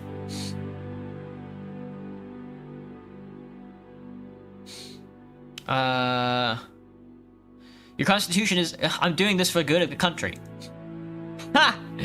Some of his spittle landed on my cheek. You'll find out soon enough how your country repays you for your goodness. He slipped past me and out the door. Saul's security staff and mine were now clustered outside the washroom, forming a buffer against the large crowd that had gathered. That's Tarkin Saul, I heard someone scream. His guards closed around him and mine around me. By the time the chaos subsided, I was back in the car with my family and Saul was long gone. Me when I go to the movie. Have I encountered the almighty loaf? I have not, Graham. What is that? Dude, oh my god, that's a lot of tickets. What is going on? Swordland faces mounting threat from the BFF terrorists. Rain and Sol meet at Kubrick screening. New law and education in the Sordish language. Rain had no prior knowledge of Sol's assembly appearance. Investment surge boosts Gasm. Well, we love to see it, don't we, folks? One film, two very special guests. Washroom Summit. What are Rain and Sol hiding? Rain signs racist bill. Ugh, my bad. Let me take a look at my economy. Still a little unstable. Oh, Agnolia's got something to say. Agnolia warns against Volkslandian threat to the seas. Yesterday, Prime Minister Martin Van Horten made a statement denouncing Volksland's activities in the Marcaean Sea. Volksland's military activities only strengthen our resolve to defend what is rightfully ours, and we will do so alone if we have to, boldly exclaimed the Prime Minister. Best of luck, Agnolia. Best of luck. Oh shit. Derrida. Derrida extends blessings on Dissension Day. Supreme Wiseman Yorga Asmal has issued a special address on the sacred day of dissension, sending blessings to the global nearest community, including those in Swordland. He encouraged all to reflect on the teachings of Nearity, and specifically St. Rook, and to uphold its principles in our daily lives. In veiled reference to recent tensions, he appealed to the reaching Golconda and mutual servitude to gods among all nation, irrespective of beliefs. Look at Asmal here, the wise man of Deridian. Read the report. The ATO's IEC uncovers energy resources in Polaris. The ATO's International Expedition Command has established a groundbreaking presence in Polaris, uncovering a wealth of untapped energy resources. These resources, showing promise of sustainability and high yield, have sparked global interest and paved the way for further explorations into the polar region. A scientific achievement, the discovery is said to be a potential game changer in the energy sector. During the expedition, the team also encountered indigenous communities that have remained untouched by modern civilization. As they were brought into contact with the outside world for the first time, the ATO now faces the delicate task of respecting their cultural integrity while enabling their integration in the global community. It's a fine balance to strike between advancing scientific exploration and ensuring the welfare of these unique communities. Yeah. The CTO sends Peace Armada to assist the XEC. In a spirited demonstration of international solidarity, the CSP has dispatched a peace armada to assist the Zinnian economic cooperation in combating piracy. The move has been warmly received by the XEC member nations, particularly Kanal, Zelinia, Narashima, and Fenakau, and further strengthens the cooperative ties between the CSP and the XEC. The Peace Armada, led by the flagship vessel Slavaria, comprises of a diverse fleet of destroyers, frigates, and support vessels. The mission is not only to deter piracy, but also to provide humanitarian aid and bolster maritime security in the region. With the action, the CSP reaffirms its commitment to upholding international maritime security and extends its support to allies and strategic partners during times of crisis. It also showcases the CSP's dedication to fostering a secure and stable environment for international trade and commerce. Oh, I see. Can I change what my flag looks like? Eventually, probably. May I ask why you put a link to your LinkedIn? I thought it'd be funny, Graham. I honestly thought it would just be like a funny joke. But honestly, I have it to probably just be there in case anybody wants to contact me about like actual sponsorship like opportunities or whatever. Not that I take them, just to have them. Gasm branch opening boosts local economy, and Arvery has provided a substantial boost to the local economy. The branch has brought new employment opportunities and promises a stable energy supply, enhancing the city's growth prospects and improving the quality of life for the residents. Narbel, Gasm branch growth boosts local economy, and Narbel elevates the standard of living for the residents. We love a little Gasm investment.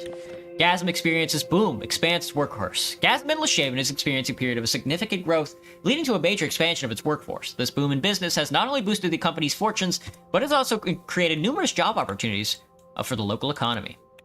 Language will protest in Bergia. Two organizations declare support for the BFF. The Golcondist cult. Golconda's threat against Dasnurists. Warn issue on residents of Bergia, urging them to remain vigilant against the threat of Golcondist extremists. We gotta crack down. Bloodish students dropped school in protest. Couldn't be me. Richter congratulates the vote results. Friends Richter, the PFJP, congratulated President Rain for the successful vote. In his speech, he showed support for the USP leadership and called the Supreme Court to vote in favor of the proposal. Now, a Rumburg whistleblower is here.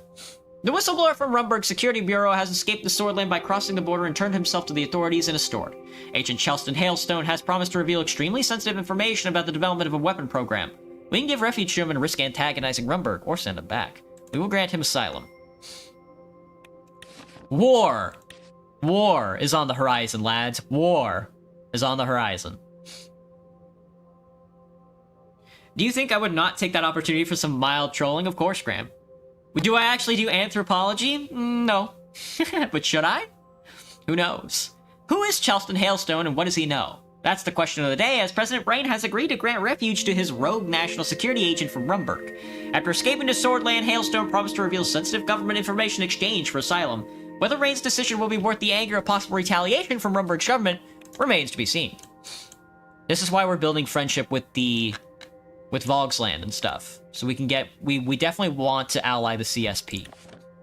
The whistleblower has been moved to a safe house in Antel. Oh, it's the day of dissension. You know what? Let's have dinner at the family house, and then we'll go to the bathroom. I arrived home from work, hung up my jacket, and put my briefcase in the hall. I awaited my usual welcome from Diana before realizing she was out on one of her art classes.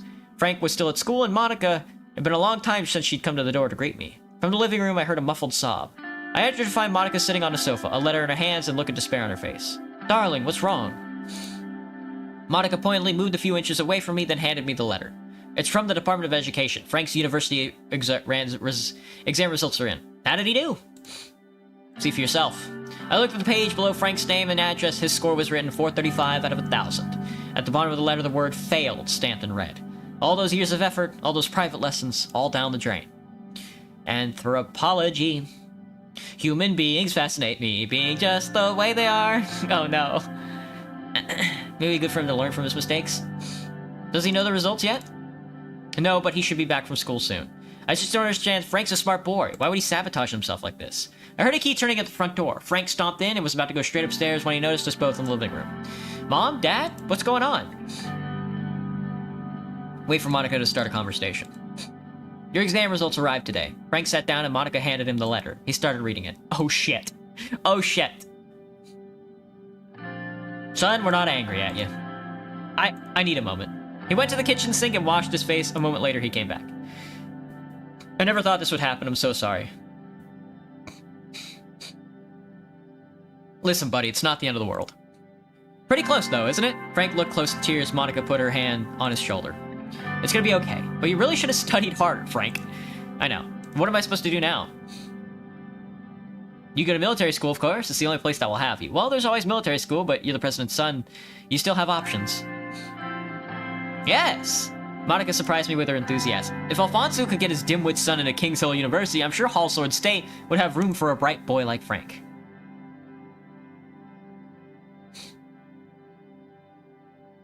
I am a respected alumnus, it's true. Hallsword State would be amazing. A bunch of my friends are going there. I could still come home to do my laundry. But I failed the exam. This sucks. Are you sure about all this? It isn't technically illegal. You could also study abroad. United People's University in United Catania is free. It also has an excellent medical program. Communism? I can dig that. Not exactly how I was expecting to spend my student years, but anything's better than the military. This is the future of our boy, Anton. What should we do? Buddy, you're off to Russia. Get out there. Buddy, you're off to United Catania. Thanks, Dad. Hallsword State still would have been my first choice. Not only yours. But it's your call to make, after the way I messed up. Monica let out a long exhale. What a day! Who's hungry for dinner? Monica disappeared into the kitchen, Frank to his room. I went to my office and began making some phone calls. Buddy, it's communism for you. Do I hate a certain kind of insect? No, not particularly. I know a lot of people hate, like, mosquitoes, but... what can I say? I love a grinder, you know? I love a little insect who grinds it out, you know? Who steals your blood and gives you a little STD in the making, you know? Ashraf anniversary.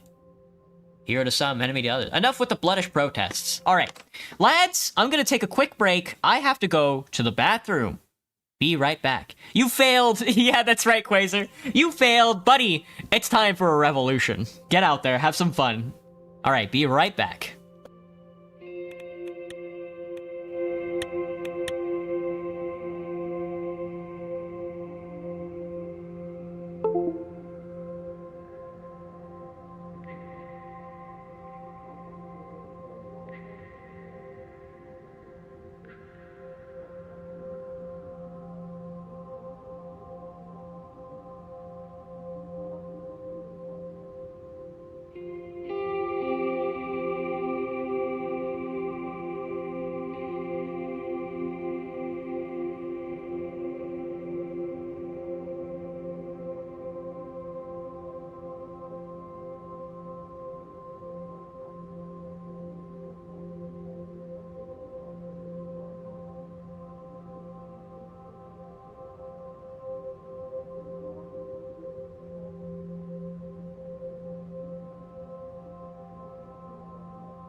Alright, lads.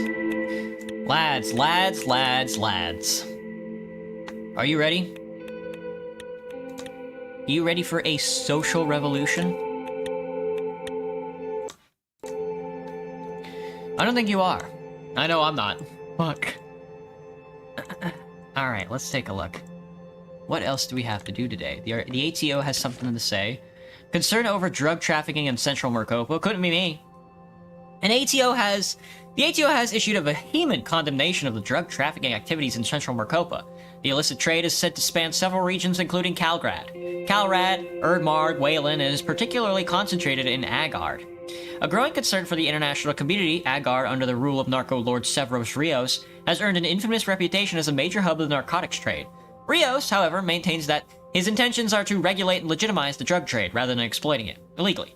Surprisingly, he has even expressed an interest in acquiring ATO observer status in an attempt to engage more openly with the international community and alleviate concerns. Nevertheless, the ATO's concerns revolve around not just the law and order aspect, but also the destabilizing socioeconomic impact of this activity. Drug trafficking has boosted the shadow economy, bred corruption, and fueled violence in these regions. The ATO insists on a robust international effort to counter these activities, despite the ambitious and somewhat controversial propositions from Rios. So Agard, Wayland, Erdmarg, and Calrad. There's like a drug trade through here. Couldn't be me, dude. Couldn't be me. Couldn't be me. Whole Sword has a briefing on the diplomatic strategy in the White Room. That's going to be, I think, our foreign strategy.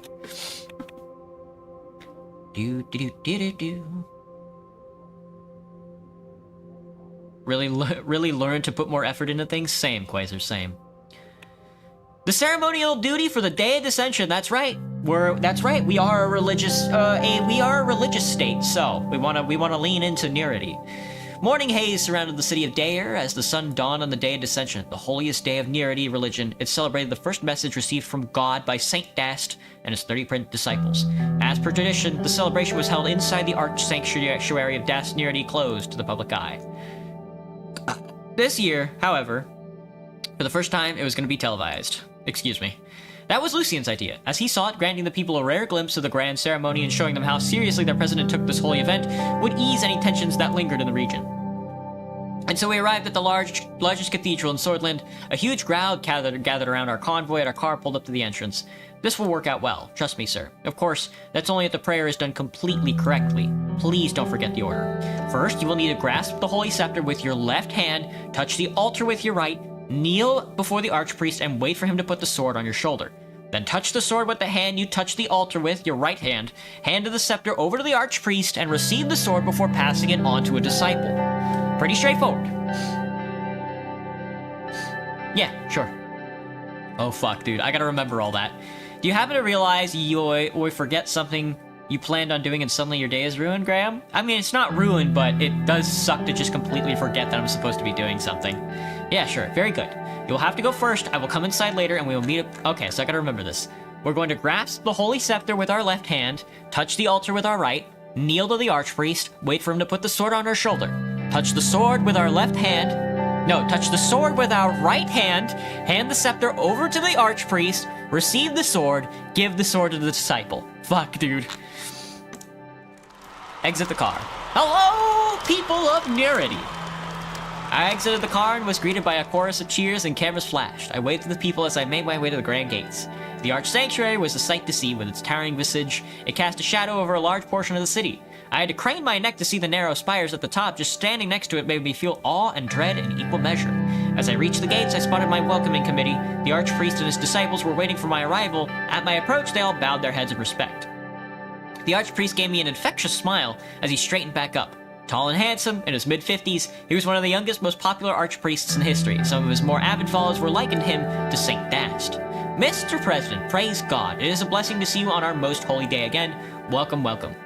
Bow your head before the archpriest. I bowed my head before the archpriest, which triggered a few murmurs of approval from the crowd. The crowd was still cheering loudly. The archpriest turned and raised both of his hands, and everyone immediately fell silent. Oh, great people of Swordland! Once again, we are gathered here to honor the Day of Dissension. I am indescribably happy to be sharing this moment with you, as well as every blood and sword, old and young, tuning into their television to watch this holy commemoration. Along with the leader of our great nation, I say, let the holy day begin. Stay far from evil, O sons and daughters, for evil hides itself under many disguises such as blasphemy, apostasy, and even alcohol. Be good with my children, praise God, praise Swordland. He smiled beneficially as the crowd burst into rapturous applause. After it subsided, he turned to me. Shall we move inside for your confession? My confession. Yes, just like last year. Every man must confess before the holy ceremony starts. Before we went in, the archpriest looked at the crowd and pointed at one man. He turned and followed his finger with his eyes. It was a man holding a picket sign that said, "Stop the Religious Disharmony Bill." As you can see, every man has his faults. So does every president. Let's continue with the ceremony, archpriest. Very well, Mr. President. He led me through the main hall, which had a stratospheric ceiling and a nearest icons lining the walls. We walked up a creaking spiral staircase to the top floor and finally arrived at the front of the confession chamber. Right this way. He gestured towards a chair in the dark room. The room smelled of old mahogany and scented candles. The archpriest proceeded to light each and every one of the candles, one for each virtue and vice. What do I feel about running a pawn shop? I will never run a small business, Graham. I will never, ever run a small business. It will not happen. Never, never, never, ever. Ugh, never. I'll be right with you. He left the room. A minute later, I heard the sound of a sliding window right next to me. He spoke with a very soft voice. Anton Rain, speak. Speak and confess now before the one God, and may he repent your sins on the most holy day of dissension.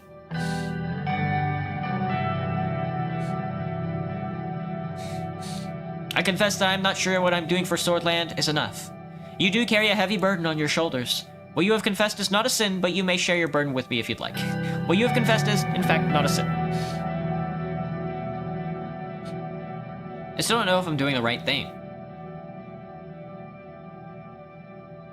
Absolute certainty only belongs to God. All else feels uncertainty many times in their lives. This is especially true for men of power.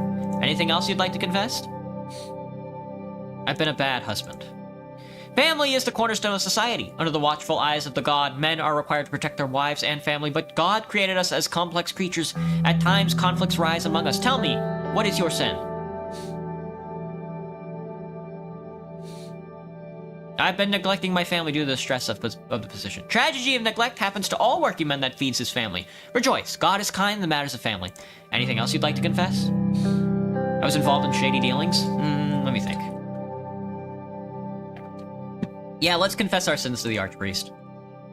We all sin at one point in our lives. Such is the human nature as deemed by God. We sometimes sin because of necessity, yet like all we must repent. Who was the sin committed with? That is between me and God. Very well, I shall not pry. Anything else you'd like to confess? That's all for today. Before God, I thank you for sharing. You are now forgiven by God, Anton Rain, may you never sin again. The sliding window closed and the archpriest entered the confession chamber. For the confession to end, you must extinguish the candles representing each one of your virtues and vice. With this, the once burning sins connected to you are now smoke and then nothing. Extinguish the candles. One by one, I extinguish the candles. Well done, Mr. President. Let's move on to my quarters before the ceremony. He led me through the 1,000-year-old corridors to his office. The smell of dust and old tomes was in the air, along with the scent of burning incense being prepared for the ceremony. Well then, please have a seat. The wooden chair next to him looked like it might turn to dust at a single touch. I sat down gingerly. It was surprisingly sturdy. What am I... the Kim Jong-woo run? I'm going to... What does that even mean? Are you ready for the ceremony? Absolutely. Very good to hear. He leaned back in his chair comfortably. I wanted to give you something, a gift to celebrate this special day. He pulled out a large rectangular box from his desk drawer. The box was lined with gold and expensive gemstones. A beautiful sight, isn't it? He opened the box and showed me what was inside. It was a dagger. The handle looked like it was made of pure gold, had a very large gem at the end. On the blade, the words were inscribed, Vector Nsista, victory is close. On the other side, another set of words, King Egmont. This dagger belonged to King Egmont. It's a very important artifact of the Kingdom of Swordland era. It is now yours, Mr. President. Thank you. It is an honor. Think of the past and think of who we are. Traditions are what brought us to this point. Now then, it should be right about time. A couple of knocks were heard at the door and a young boy came in. He bowed before the archpriest, then me, before letting us know the ceremony was about to begin. We made our way downstairs where the ceremony was already in progress. The choir sang angelically as the archpriest took his position beside the altar. When they finished their hymn, an expectant silence fell over the room. It was time for my part. Yo, is Roblox later? Sorry, Louis Lee, we played Roblox yesterday. Today we have politics. I started my walk, bowed, and approached the altar. Grab the scepter with your right hand, touch the altar with your left. No, grab the scepter with your left hand, touch the altar with your right. Bow to the archpriest, kneel before the archpriest. The archpriest laid the sword on my shoulder. Grab the scepter with my left, touch the altar with my, touch the sword with my right hand. I think, please be right. Hand the scepter to the archpriest. I handed the scepter to the archpriest and waited for him to give me the sword. The archpriest handed me the sword, passed the sword to the disciple. I got up and proceeded to my designated spot next to Lucy, and he leaned over and whispered in my ear. Oh, thank God I did it. I did it right. Oh my God, dude. Worse, we're making communism. Sadly, we are forming a very sexist, religious communist state. My eyes met with the archpriest's and he very slightly nodded. The ceremony went on for another hour and a half. Finally, the noon bells chimed, marking the end of the cathedral service. We left the cathedral to greet the waiting crowd. As I stepped outside, I heard everyone cheering and chanting my name. Lucien's gambit seemed to have been a success. We waved proudly for a minute or two. See, sir? I told you it would work. We entered our cars and drove back to our sweet Zendaya. Look at us. Oh, I got the dagger. I've obtained the dagger. Let's see. President attends the Day of Dissension. Ah, Derda. Verity and blessings for Sordish dissension ritual. Supreme Wiseman Jorg Osmal has expressed his deep appreciation for President Anton Rain's successful conduct of the Day of Dissension rituals. He congratulated the president on his performance and sent blessings on behalf of the nearest Republic of Dirtia. Osmal's congratulatory message highlighted the potential for religious diplomacy in fostering strong relations between our country. However, he expressed hope that this religious goodwill can be translated into improved political and social conditions for all nearest, but specifically Golcondists. No. Sorry. We're gonna be a little, supremacist here. What do I think about large crowds, Graham? I can handle a large crowd. I'm not very good at public speaking, though, if that's what you're asking me. Not even in the slightest. It would be funny if the nation supported LGBTQ despite the other things. Me when I'm sexist? But we'll let the gays in. Alright, it's time for a diplomacy strategy. The doors to the White Room, like everything else in the Maroon Palace's main nerve center, were painted white. I took a deep breath before pushing them open. Time for yet another meeting, at least this time it was with people who liked me. The attendees rose up from their seats. Mr. President? Yosef nodded, he and Lucien sat down, and David remained standing. Now that you're here, let's talk about our diplomatic strategy. David closed his throat. Mr. President, if I may, I would like to provide you with a short overview of where we are right now. Nod and gesture for David to begin. Although we did not make a trade deal with Agnolia, we succeeded in making one with Wayland, which means we have increased our presence in the region. These dealings were an important piece of leverage and a significant first step in the global arena. We must now look towards the future. It's time to take the next steps. Precisely. David sat down, pulled out a few papers, and started going through them as he kept talking. Is the game almost over, Quasar? I'm not sure if the game's almost over, to be honest with you. I'm not sure how many chapters there are. I will tell you, Quasar, that we could die. We could die at any moment. At any moment, there could be a drive-by shooting. If we slip up even a little, one of the oligarchs could send out a thug to shoot us in the brain. Oh, currently we're being racist towards the Bloodish Resistance, so they could also shoot me in the brain. The military might have too much funding, and I might have pissed off the military, so they might shoot me in the brain. The fascists at any moment could shoot me in the brain. The Arcasians could send a PMC to shoot me in the brain. The monarchists could show up and shoot all of my citizens in the brain. We might die. We could die right now. Who knows? We'll be on the fence, though. If we die early in this run, then I'll probably move over to Rizia. But it's tough. It's tough going. The game is difficult. It's very easy to die. I can imagine you taking a long break while looking over my speech paper. Yeah, Graham. Average Putin thoughts? Yeah. It's definitely a game of political intrigue. We have to be very careful with what we do. The fun part, though, is that you get to be ideologically ardent, and I think the biggest trick to this is you have to remember that centrism, especially when you're president, centrism and unity, keeping the nation well put together and unity and stuff like that, is a trap. You do not want to get trapped in trying to keep the country held together. It's okay to lose a little bit. It's okay to have Rumberg take over a bit of your state. It's okay to have USP boats parked in Conriat. It's okay to piss people off. You just have to remember that you have to have guns as well, you know? Because if you lean towards centrism, nothing gets done, and you die.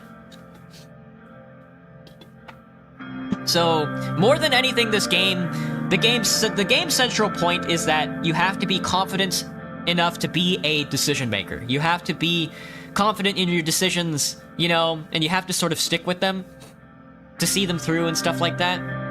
And that can be hard to do in the face of an unstable economy, a government budget deficit, a constitutional reform, nuclear threats on your, neighboring borders. You have an immigration problem. You've got all these problems, compounding. It's easy to get overwhelmed and just send control over to, the centrists. You don't want to do that. You want to pick a side and you want to see it through. Wayland and Agnolia were practice runs. We must begin improving our relationship with greater nations. But it's also an easy way to get shot. It's very easy to get shot. We need to elevate our international standing, especially with the threat of Rumberg looming. Yosef cleared his throat. Mr. President, you know me. I don't trust the helping hands other countries offer us for good reason, but I also know when those helping hands are necessary, and right now, we need all the help we can get. I've said this over and over, but I will repeat it until you get it through your skull. Rumberg will come sooner or later. With the current state of our military, if a Rumberg invasion happens, Swordland will cease to exist. We need allies. We ought to heed General Lensea's advice, Mr. President. I trust your assessment, Yosef. Thank you, Mr. President. A military perspective is important, but these deals are more than just about gaining allies. We also need to consider the benefits of our economy which such deals will provide. We may be close to ending this recession, yes, but why not go a step further? Agreed. David took a seat and brought out 2 stacks of documents. At the start of our term, I had a comprehensive trade deal plan laid out. Following the visits to Wayland and Agnolia, we were to pursue potential trade deals with 2 greater nations. Volgsland is one of them. If we can manage to get them on the table, there is much more potential here than in Wayland or Agnolia. Because they are one of the most important countries in CSP, a deal with Volgsland is a ticket to bring Swordland closer to the United Cantanian Sphere. Which is what we want, because we're going socialist. Did your nation get into a war yet? Not yet, Quasar. It is coming, though. I believe Rumberg will, at some point, advance into our country, and we have to be prepared for it. And I think if you play Rizia, you actually get to do, a tabletop board game with it. Swordland is a little older than the Rizia DLC, so I think you just get to do decisions. I haven't been that far in the game yet, because every time I get that far, I get shot in the brain. We'll see how far we get in this run, though. Your country can freely trade with other countries, at least. Exactly, Graham. Dealing with countries in CSP is dangerous. We should do whatever we can to get them on our side. I agree. Volgsland is certainly powerful enough to deter Rumberg. Moving on to Lesbia. Our southern neighbor is rather sore over our decision to accept financial aid from the UC, allowing its ships to dock at our naval base in return. Granting those docking rights essentially gave UC a foothold in eastern Mercopa. It's no wonder the ATO felt threatened by this move. In any case, a deal won't be happening with Lesbia, that's for sure. Good, we will never make a deal with a country in the ATO. As you wish. That is it for our overview. As to the actual contents of the trade deal, the investment we have done in the Lauren region has yielded positive results. Lucian pulled out his small notebook and quickly flipped through the pages until he landed on the right one. Looking at my stats here, the investment helped increase the coal output in the region. We now have a surplus, which makes an excellent resource for trade. But let's not get ahead of ourselves. We need to know your decision before we can proceed. What should we do? Before you say anything, remember what I said. We need allies, not just a trade deal. If Rumberg's attacked, we will fall. Begin negotiations with Vogsland. Excellent news. I will begin at once. That's all I had for today. Thank you for coming. Thank you, gentlemen. Yosef saluted as we left the White Room. Now, we have to be careful with Yosef because he is an anti-communist. If we declare communism in our state too soon, I think he's probably going to shoot us in the brain. And we don't want him to shoot us in the brain because we don't want to get shot in the brain. It looks like our economy has stabilized. Me when I nationalized the biggest steel corporation in the Union. It's time for an economic powerhouse. Alright, let's check out the news. Isolated polio cases seen in Bergia. Polio cases explode in Bergia. Rain to visit Vogsland for a trade deal. Indeed. Unemployment greatly reduced in Mornia. Nice. The port is still being developed. It looks like it's dinner with Justice Isabel. Port of Leshaven gains new importance. The L1 high-speed rail between Holsword and Leshaven. The port of Leshaven has been experiencing higher traffic than ever. An increasing number of businesses are now choosing to ship their goods by boat as a result of more efficient transit process. Wayland trade report. The trade deal struck with Wayland continues to bear fruit as Bergia sees an upward trend in agricultural exports. Manufacturing industries are also celebrating the decreased production costs that have resulted in the uptick in the importance of Weshik oil and the aftermath of Operation Bear Trap. Medical staff salaries has been increased in Narbel. That's rural incentive. We love to see it. It's time to move on. We're about to have a little bit of a dinner with our justice. Nia Mordna had arranged a dinner meeting with Justice Isabel Edmonds ahead of the dinner. Nia and I met to have a talk. We settled at a table on the second floor of Le Papillon, a world-class lesbian restaurant in downtown Holsword. The whole floor was reserved for us, and the music coming from downstairs was enough to guard our voices from potential eavesdroppers. I still can't believe Saul came to the vote. I'm sure he has also pressured the justices of the court right after that win. I can't speak any sense into them. What's the atmosphere like in the courts? Most justices don't really talk when I'm around. They don't trust me as I'm an outsider member of the court. I only know about the 2 justices I mentioned earlier who are with me, so we have 3 votes there. We still need 3 more votes. Isabel can potentially bring 2 of the 3 votes. That's why she's our ticket. The old guards are fanatically opposing your proposal, so I doubt there's any possibility there, but we might still need their help if Isabel can't bring exactly the 3 votes we need. Can we rely on Isabel to bring all 3 centrist votes? We can't know for sure, of course, but the centrist trio always stick together and Isabel is their mouthpiece. She's the only one willing to talk, so we have to take our chances with her. What about Justice Edmonds? Do you think we can sway her? Yes, I think she's our best bet. We have a meeting with her now, after all. There was this deal that forced my country to only sell most of the products to America was finally broken. That's about it. That's good. That's good, Graham. That's good. I'm, you know, more than anything, I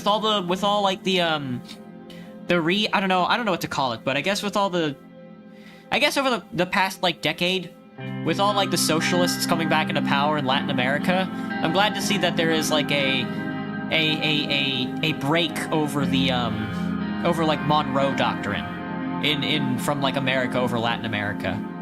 I know Elon Musk had, like, huge interests in Bolivia with all the lithium mines there, so I hope there's some pushback from them. You know? And in Chile, I hope that I hope, you know, I think there's definitely some what's it called? Some nostalgia for maybe a more socialist way of doing things. How's my day, by the way? Pretty good, not too bad. I bought a Powerball ticket. I hope I win. Graham, if I win the Powerball, how much money do you want? She's not openly protesting against the old guards, but she has told me about her concerns over them. She's certainly open to dialogue, but also skeptical. She seemed to be scared of the potential purge against the courts. Sounds like gambling? Graham, if you live in America, all it is gambling. Well, just living in America by itself is gambling. All the immigrants who move to America so they can send money back home, that's gambling. It's bad. It's really bad. You could keep it. Aw, Graham. Just think, you could be investing into your local economy. Interesting. We should play into that.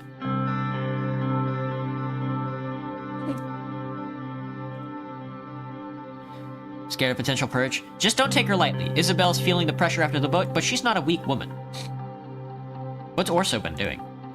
He's doing his best to organize the court against your proposal. Their weakest link is Heron, but the rest are unbreakable. We need to talk to Heron, then. Yes, we might need him for the last vote. You should call Lucien, he's been trying to deal with him. Let's talk about our next steps.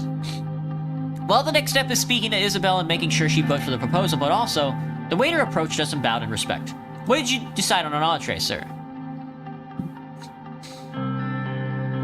We have a guest coming, we'll wait for her to order. Of course, sir. I'll be around.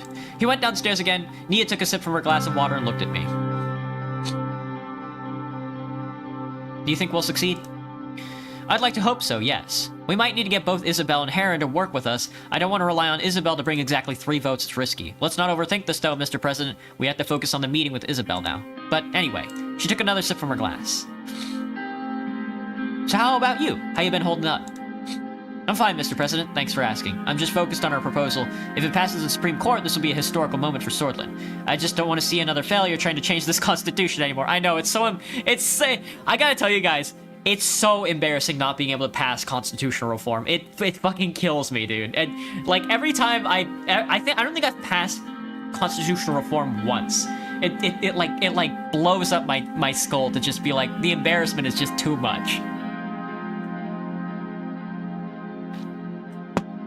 Hello, Roblox honey love. How's it poppin'? We have to make sure we succeed. I've done my best so far, Mr. President. It's up to you now to persuade Isabel. I'm slightly scared that Isabel's help might not be enough, that we might need Heron's help one way or another. Well, what would do with Isabel? Let's try not to agitate her when she comes. We won the vote, so she's already has pressure on her. But if she feels cornered, we might lose her, so it's important not to put too much pressure on her. We don't want to scare her off. That's for the best. Suddenly, I noticed Justice Isabel Edmonds coming upstairs. She was wearing a plain dark gray dress that hid most of her features. Oh, good to see you, Miss Edmonds. Nia got up from her chair to shake Isabel's hand. Stand up for a handshake. Mr. President, good to see you. Look who it is. Ever just eat bread with nothing, Graham? As my wallet shrinks, I'm gonna have to start. Good to see you, Justice Edmonds. She took a seat across the table. How was your day, Miss Edmonds? I would normally say good, but this time I'll take the liberty to say that it was insanely exhausting. Heavy court matters again, not that I'm complaining. Suddenly, the waiter approached us. Are you ready to give the order, sir? Madam. I'll have the sautéed parlays, please, as you wish. I'll have the same. Perfect, sir. I'll have the salad, thank you. He quickly took a couple of notes on his tiny notebook. I'll be back shortly. He went downstairs, leaving us alone on the upper floor again.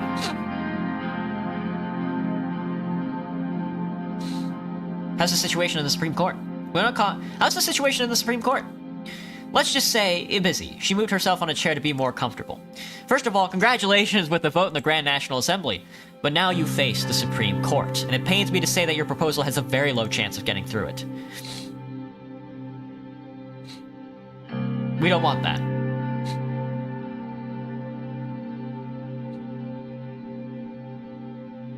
That's why we have you here. We don't want that. I know. I'm perfectly aware that you need us, so the current situation is clear. You need our wing to vote for you, otherwise all of your hard work will be in vain. I'm sure we can make a deal. I'm not here to make a deal, Mr. President. I'm here to talk. I hope you're not thinking about bribing a Supreme Court justice. Bribe? Who do you think we are, Miss Edmonds? At that very moment, the waiter came back from downstairs, carrying plates of food. After seeing that we were in the midst of a discussion, he averted his eyes as he approached us. He quickly started serving the food and refilling our glasses. He placed a plate of sauté parlays and next to it the lesbian-style zapla, which was served in a small clay bowl. I was very hungry. Bon appetit!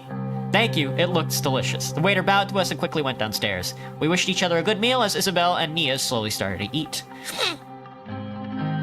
So, Miss Edmonds, are you still thinking about the same about the old guard? Of course, nothing has changed. That's good, we still have that in common. That doesn't mean I will accept any proposal the old guard oppose. Yet, we must do something. You also know that we need this change in our institutions. Isabel took a sip from her water and turned to me. Tell me, Mr. President, what are your real intentions? I only want a strong Swordland. I only want a strong Swordland. I don't see how this proposal helps with that. But let's say this proposal goes through. What would be your next move? To ensure the new processes are respected and executed in transparency. To further the reforms, focus on our internal and external threats. That's relieving to hear. I thought you forgot about all the other issues. Isabel took another sip from her water and looked at me without saying anything. What do you think about... What do you want in return for the censures? Miss Edmonds, how about we get to the point? Miss Edmonds, please help us achieve this victory. We have to be together in this. What do you want in return for the centrist vote? Oh, I don't know what to say. I don't know what to say. Isabel here is like a... I can't read Isabel at all. I don't know how to talk. How do you talk to a conservative woman? Chill stream with politics? Easy to watch. How do you talk to a conservative woman? I don't get it.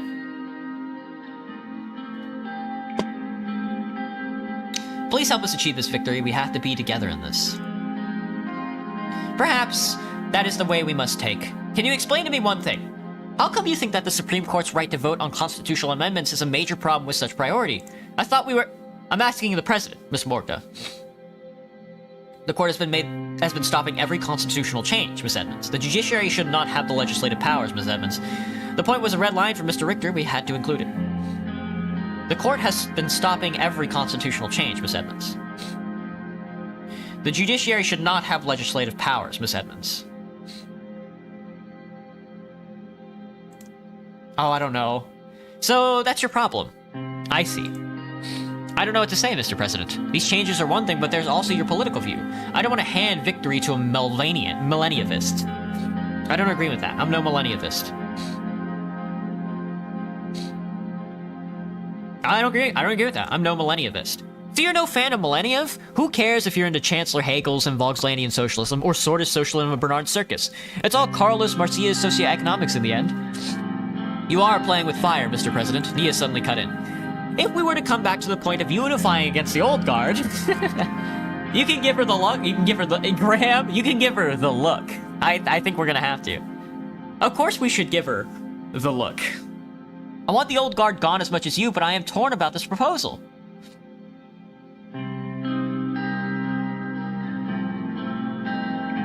Please, Miss Edmonds, we need your help. Mr. President, I'm also wondering, if you were in Saul's position, how would you have structured the Supreme Court? What do you even believe is its role?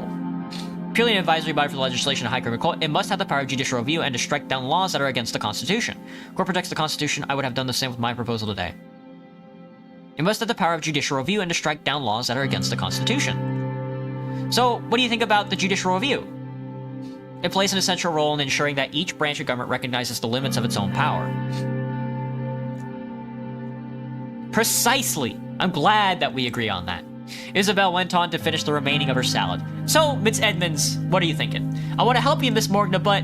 She took a sip from her glass. You have to decide then. Let's see.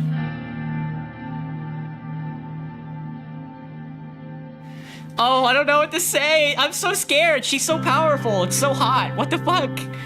Oh, dude, I've never... I hate it. I hate it. No. It may be overrated, but it's a good idea to use. Oh, the look. I gotta stay silent. I waited for her to continue. I think I can get behind this proposal. Yes, girl. Oh, thank you, Miss Edmonds. Thank you, thank you. I think I can get your vote. I think you can get the votes you need. I'll do my best to convince my group, but I can only speak for myself. Thank you.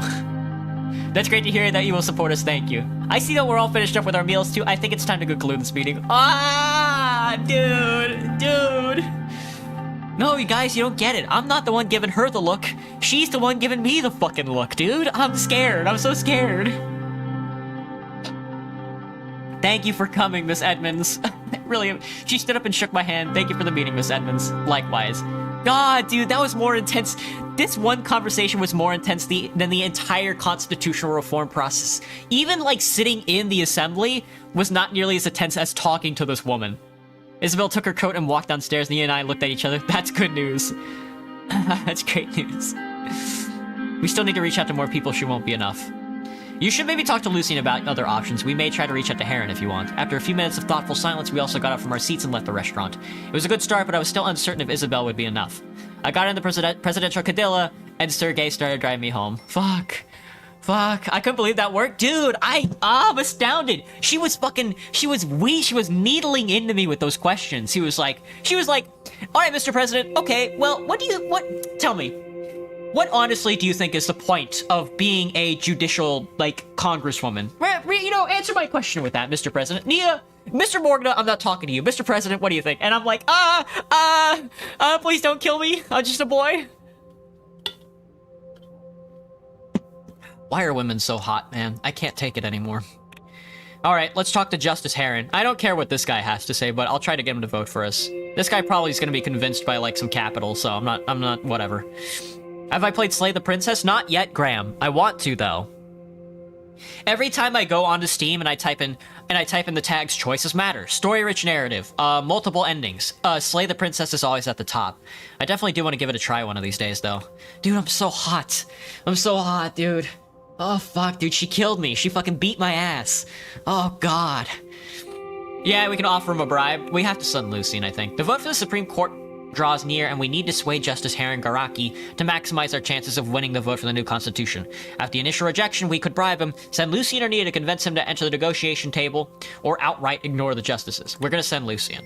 I think he can get us an extra vote. Oh, fuck. Lucian's report about the justice. Lucian could later report that he had half-an-hour-long meeting with Justice Garaki, but failed to convince him to meet with the president. He also said that he did his best to persuade him to support the proposal, but didn't get a proper answer. He expressed his deep apology for not bringing anything meaningful for his... Yeah, fuck that. No, dude. No. I'm so not ready for this. Please, dude. I should have bribed him. I should have bribed him. Oh, that's the reference? That's very funny. Hello, Marty. Hello. Announcement of the Supreme Court's decision on the constitutional reform. Back at the office, I was eagerly awaiting the decision of the Supreme Court regarding our change to the Constitution. I stood from my chair and looked out the window. Peter and Pascal were with me too. Peter was slouching on the couch on the right side of the office and staring at the ceiling. Pascal sat across from me. He was also eagerly awaiting the results. It's interesting to think how our brain thinks fiction is real. It kills me, Graham. That's the best part. The whole process had been tough on all of us, but now there was nothing left to do but wait for the justices to cast their vote. What do you think, Anton? Are we gonna make history today? I hope so. So, you trust Isabel to bring the votes? I don't know, we have to hope for the best. Peter stared at the ceiling again. My real worry is Heron. I think we need his vote. But anyway, we'll learn about the votes soon. The session is already underway.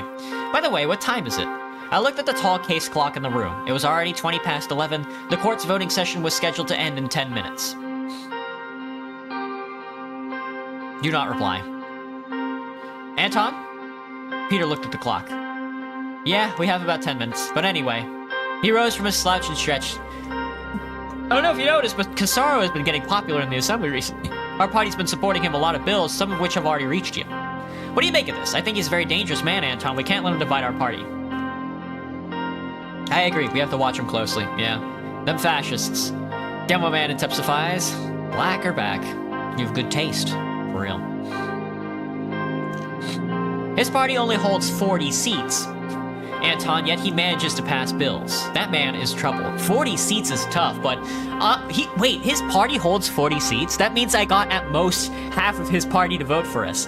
Dude, that's hilarious to be like a fascist and just be like, oh yeah, I'm convinced by his arguments. And yeah, I referenced Requiem for a Pizza. Hey, Derek! Welcome to the YouTube chat. Maybe we shouldn't allow our party to be so generous with what they support. Suddenly, Livia entered the room, and her hands was a large object wrapped in straw paper. Good day to you, Mr. President. Mr. Benawal, am I interrupting you? No, please come in. What's the problem? The Chief Justice has sent you this. She showed me the wrapped object. What is it? I don't know, a painting maybe? I'll just bring it to you. She walked up to the table and gave it to me. I immediately started to remove the wrapping and revealed a framed photograph. It was an old black and white photograph of Tarkeen Saul posing on a destroyed tank in Holsword Square. The building behind him had thousands of bullet holes on it and clearly readable slogan, "Victory is close," written on the wall. The date, 14th of March, 1929, was written in the corner with a black marker. I turned to Livia. Thank you, Livia. You may go now. Livia turned to leave. Hi, Livia. Noticing Peter on the couch, Livia reddened slightly. She gave a small wave when Peter returned. That's so gross. That's a classic SFM. Mr. Vice President, I'll be leaving now. As soon as she left the room, Peter came up to me next and looked at the photograph. Nice present. What do you think? What is it? Victory will be close, huh? Orso's getting ahead of himself. Suddenly, Lucian rushed into the room. Mr. President, the vote has concluded. We immediately gathered around him. Congratulations to the Constitution for a final with 7 justices voting for the reform. Get fucked, Orso. Eat shit, you old bastard. Oh, constitutional reform is here, and I'm gonna squeeze that old man of all his fucking juices. Oh, we're gonna wring him out. We did it, lads. That's the Constitution has been forced forward. We have limited our own power as president to do anything in the game. Congrats, everybody. This is a historic moment, Anton. We have changed Saul's Constitution of 29. I am without words. Yeah, damn, 7. We got one more than we needed. We are writing. This is just the beginning, lads. Hell yes. Peter approached to give me a hug. Hug him? Hell yeah. You did well, Anton. Congratulations, sir. Today is a big day. We must also start preparing a speech to announce the changes, sir. I'll go ahead and reach out to the cabinet. We can celebrate this together over the meeting. We got the achievement for it! I finally passed constitutional reform, brother! I fucking did it! Dude, no! Finally, God, dude. Oh, what a pain in the ass. Convincing all those damn motherfuckers to vote for this bill is such a pain. Oh, I hate constitutional reform. It's still my first term, man. I'm so not ready for war. I'm gonna die. All of us immediately got to work to plan our next steps after the Supreme Court victory. Look at that. Oh, dude. New Constitution. After the Grand National Assembly's approval of the proposed changes to the Constitution, the Supreme Court also voted in favor of the new Constitution on Friday, making the changes official. I'm a fascist now? No, Quasar. We've actually limited our power. The new Constitution replaces several of the major sections that were seen as unchangeable, and which many sources saw as owing its origins to the military rule of Colonel Saul back from 29. One of the key changes was taking the Supreme Court's vote on constitutional changes, allowing the Grand National Assembly of Swordland to make changes to the Constitution without the court's approval. This is a triumph for all Sordish citizens who love democracy and wanted change, said Richter. Although some observers expressed disappointment that the new changes do not reflect the will of the people, many USP supporters reacted with jubilation in the public spaces across Swordland on Friday. We love to see it, don't we, folks? That's a Constitution amendment required assembly. It's time for a cabinet meeting to tell them the results of the vote. Lucian stood upright, holding a large folder of files under his arm. He bowed in acknowledgement. He looked exhausted. The cabinet has gathered in the White Room, sir. The Vice President will be opening the session soon. We can go in whenever you're ready. Anything you want to say before we go in? I only want to congratulate you again, sir. You wrote history. I couldn't have done it without you. He slightly bowed his head. He gestured to the door. I think we should go, sir. Vice President Vectorn must have started the session already. Lucian held the door for me, and we both left the office for the White Room. When we entered the room, Peter was speaking to the cabinet members who were already seated around the table. As soon as they noticed me, they all stood up. Good day, everybody. Please have a seat. Peter turned towards me. Everybody except him took their seats. He stood right next to my chair in the middle. And here's our president. He held out my chair for me to sit down and smiled. Please. I sat down. What's on our agenda? We'll be discussing our current status and playing the remainder of our term. Peter walked to his seat but didn't sit down. He took a look at the ministers. Now that Mr. President is here, we can begin the meeting. I know that some of you have had your concerns about our style of governance so far. There'll be time to speak up about these meetings today. But I must also thank you for your hard work so far. We are very lucky to have a team like this. All of you have been invaluable to this administration. Lilius grimaced at his remarks. Having said that, now we have reached a critical point of our term. We are nearing the end. We have successfully made changes to the Sordish Constitution. That is a historic accomplishment. Without this team, it couldn't have been possible. Economy is also stable, dude. But is my economy economized? We'll see. We'll see in the next term, I think. The new Constitution has brought us one step closer to the Sordish dream. We should be proud for having strengthened our democracy. Our success with these changes has brought us with great support. Our party, which was divided at the beginning of our term, is finally coming together once more. So let's start the meeting with a brief look at some of the reports. He fumbled with the stack of papers in front of him. According to the latest polls, people seem to be content with our administration. The public opinion has not changed much. He took out a piece of paper from the stack and inspected it. The biggest concern of the people is the state of our economy. We are slowly slipping into a depression. It's only a matter of time until the people will be hit further. This will have a dire consequence on our administration. This is time to give the best we can for this administration and for Swordland. Peter turned to me. I'll give the word for the president now. He sat down. Thank you, Peter. Everyone's eyes were focused on me.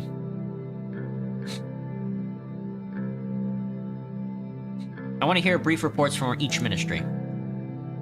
Peter gestured at Simone and he immediately stood up. Mr. President, dear colleagues, Mr. Vice President was pretty on point with his summary of the current economic status. He also used the word depression. He couldn't have been more correct. Our GDP has shrank by 15% last year.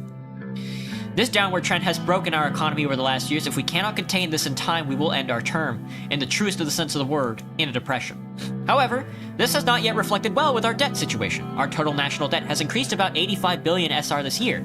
If we maintain such a deficit over next years, we will face a massive debt crisis which could crash the economy. The Assembly is working on introducing new tax bills which will generate more revenue for the government. This efforts will depend on the government deficit situation. Now, I know everybody is a little concerned about being a deficit hog. Everybody's like, oh, but what about the budget? I gotta tell you guys, if we're gonna run a modern state, we're gonna have to have a budget deficit. So we're gonna try and keep the budget a little closer to a stable size, but I think anywhere between 0 and -10 is probably where we want to be. Going over -10 is okay, but we don't want to hit like depression status, you know. But every modern state in the world has a running deficit because that's just what the Keynesian deficit spending model looks like for a modern state. On the other hand, unemployment has seen no positive changes. There's been an increase in joblessness. It is now at 22%. We need immediate measures to tackle this. Hundreds and thousands lost their jobs. He paused for a moment. Oop, that's me.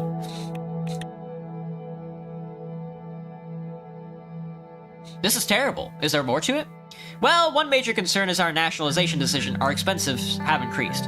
It did not send a very positive signal to the global and local market. I believe this will have negative effects on our growth, and unfortunately, the benefits from our first infrastructure project don't look set to offset the loss. But apart from that, I'll finish with an update on our latest project. The manager reported that everything is going well and very fast with the morning report. I'll keep it brief for the sake of the whole meeting and end my report on that note. Thank you, Mr. Hall. Gus stood up as Simone sat down. I will also keep it very brief, Mr. President. Ever felt demoralized? I mean, when my economy minister's like, we're going into depression, but my economy reads stable, I don't know what to believe. We're gonna fire his ass and get the next guy in. I need a yes man. The L1 railway has already proven to be a success. We managed to bring food prices down to Greater Holsord and Gelsland region.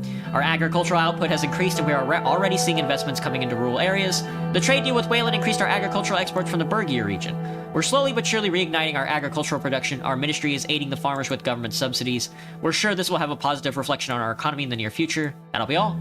Thank you, Mr. Manger. Well, at least our agricultural sector is, at least people are going to be fed, you know? Next up was Pascal. Mr. President, there are currently no major problems within the Ministry of Health. We're currently investigating some reports of a small polio outbreak around a village called Haymere. I believe we can get into more details on our policy meeting soon. Thank you, Mr. Benoit. Joseph stepped up. The Ministry of Defense has a very important report regarding our situation in Rumburg. The investigations show that Rumburg was in fact weaponizing rebels against our state. We've learned that they have been aiding the bloodish rebels in Wayland, too. Our military must stand ready for any possible attack coming from Rumburg. We've gathered intelligence regarding their military research and production. They are building a massive army. Our military forces don't have the budget to prepare against such a force. We cannot let them threaten us like this. Make the necessary arrangements, Mr. Lancet will have to use whatever we have to its limits. Of course, sir. David stood up. Mr. President, Halem has agreed to begin negotiations. We will be moving on with that very soon. Cooperation between Wayland and Swordland has increased to a new level. However, we are seeing its negative impact with Lesbia. The region is very unstable. With the incidents at Rumburg, Wayland, and Helleland, we must be very cautious. We could talk more in detail at our foreign policy meeting. Thank you, Mr. Wishi. Chiara was next. Our ministry is working day and night to improve our education system and increase its accessibility.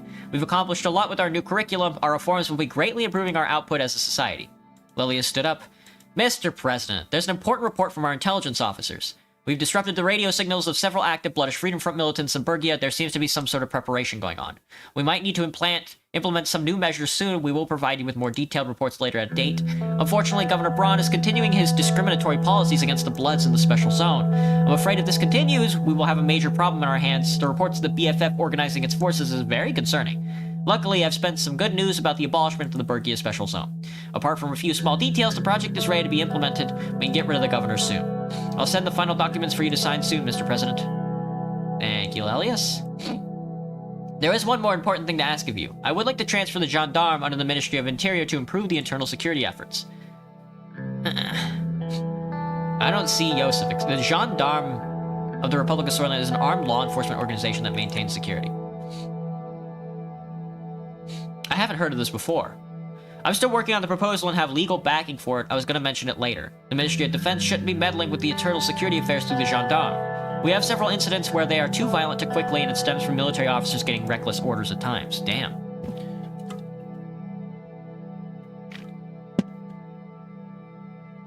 Well, if the security situations get more problematic, then it might be necessary. It will eventually cause a problem between our forces. There are already miscommunications going on. Will you transfer the gendarme to the interior in the future? I'll support you with the gendarme authority transfer. Now it's your turn. Excellent. Lovely smiled faintly. Nia stood up. The Supreme Court has delayed the Ishval Erzin case again indefinitely. Mr. Hawker and his cronies are adamant about protecting Governor Braun in the special zone. In this process, Miss Erzin gained a lot of popularity and is now leading a peaceful protest movement against Governor Braun. I'm afraid if this keeps going for longer, there will be chaos in Bergia. All noted. Thank you, Miss Morgana. Nia took her seat. I don't care. I'll make an important announcement. No, we're not deciding an alliance with the PFJP. Next, I want to talk about our new focus and some of my plans going forward. Time to focus on changing our party as a whole. I will add a new vision in our manifesto. We must focus on raising our public opinion and start campaigning for the next election already. Economy will be our #1 priority until the end of our term. We will aim to boost it further. Simone nodded in agreement. An economic powerhouse. We can't get elected if we don't improve the economy. Swordland needs to become an economic powerhouse. Almost everybody seemed to be in agreement with me. There's no comments. Let's move on with the meeting. I believe that is everything. One by one, my ministers packed up and left the White Room. Gus, however, stayed behind. Mr. President, just a quick word regarding the investment I arranged for you. Your Vinroyd and Earlery has begun producing some wine. I've also arranged for several tasting sessions in order to sample the product and give ideas on how to improve the quality. Look at us. We're a bunch of wine tasters. Gonna need to get some things done to me as I can't do anything. Gotcha, Quasar. How do I feel starting the war? Not good, Graham. I'm not sure how our military is gonna do, and we need closer ties to Vogsland so they can give us military support. I hope to do that before Rumburg makes a move, you know? The Vineyard may even challenge its regional rivals, but it would need some further attention to rank among Swordland's best.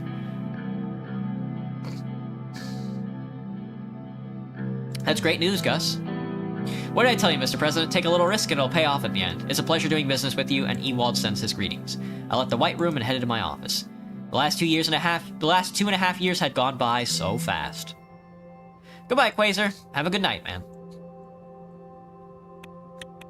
Hello, Samsung. What's up? What's up? Welcome, welcome. Let's take a look at our ministers proposed by the Assembly. Right. Our ministers are now going to be proposed by the Assembly. Presidential vetoes can be overruled. Presidential vetoes can now be overruled. Gang violence claims more lives. A police chief of Astord reported that the local police forces are overburdened in their fight against the Coronelli crime syndicate. According to the report, over the last month, 3 policemen, 6 civilians, and 11 mob members have been killed by the ongoing gang war between the Skinner cartel and the Coronelli. Erzin protests. Thousands of bloodish people have gathered in the protest and called for the special zone to be abolished. Governor reported that certain groups within the protesting crowd vandalized shops and public property, and the regional police force intervened. According to the report of the police, the group dispersed, but hundreds were wounded. The police are also said to have found 11 illegal Rumburgian-made pistols in the crowd. And that's why we have to be harsh more than anything. How's the whistleblower? Agent Hailstone has revealed intelligence about a secret nuclear weapons program developed in Rumburg. Our intelligence has verified the details related about a heavy water facility in the north of the kingdom and a ballistic missile test site. The agent will be providing security under the protection program and will be given resources to transfer further intelligence to our units. It's time to address the nation on our constitutional reform. Well. My fellow citizens. Lucy and I walked into the office of the Maroon Palace to make my address to the nation's speech. It was unusually crowded today. Cameras, lights, and microphones were set in place, and the crew was standing by ready to start filming. Are you ready, sir? Yes, let's do it. Good. I think the crew is ready. As soon as you take your seat, we can go live. I took my seat and rearranged my notes on the desk as the crew member powdered my face with a cotton puff. After everybody was ready, the director gave the sign to start filming. I looked directly into the camera. My fellow swords, I'm happy to have this opportunity to talk to you about the changes we've undertaken. I'm grateful to earn the honor and finally modify the Constitution. I'd like to speak about our future, about a great historic effort to give words, freedom, and fairness, hope, meaning, new power. Changes undertaken in Swordland. 2 years ago, I spoke with you of change, and we've accomplished that. Proud of what our government has accomplished. We can finally brought fairness and balance. Turning point in Swordland's history. 2 years ago, I spoke to you of change, and we've accomplished that. But in another sense, our change is a continuation of which we started 3 decades ago with the fall of the monarchy. We need to start where Swordland was 2 years ago. Those days are behind us now, and the change we brought has been real. 3 decades ago with the fall of the monarchy, we transformed a system that has caused endless confusion and resentment into one that is clear, simple, and fair for all. A constitution that no longer protects the rights of a select few elites, but ensures the participation of all. For the sake of fairness, simplicity, and growth, we've radically changed the structure of the government system. Endless confusion and resentment into one that is clear, simple, and fair for all. By now, I'm sure you have one question on your minds. Will our reforms help you? You bet they will. You bet they will. Democratization of Swordland because they close loopholes and benefit a privileged few. Spoken with you, received few letters from thousands of you. I know how hungry you were for change. Make no mistake, together we can change Swordland forever. We eliminated the Supreme Court's iron grip on our legislation. A new age is upon us. Personally, make sure that every change is respected and executed properly. Beyond this, we intend to strengthen the democratic freedoms of every Sordish citizen. We must thank the Supreme Court justices for supporting these much-needed changes. I will personally make sure that every change is respected and executed properly. I hate speeches. We did all this at a time of economic stress, and despite heavy protest, voices were raised saying that we have to look to our past for greatness and glory, and we proved and will continue to prove them wrong. I promise you, we will not stop. Renew our faith in the system. The new changes in our system have planted the seeds for untold future successes. Vibrant, robust, and alive. Half our next challenges will be focusing on Swordland's internal and external threats. We'll now focus on the economic defense of Swordland. We will not rest until every Sordish citizen enjoys the freedom, dignity, and birthright. Internal and external threats. Let me assure you, our nation is poised for greatness. Let history say of us, golden years of when Sordish democracy was reborn, when Swordland reached for her best. Fellow citizens of Swordland, let me assure you, our nation is poised for greatness.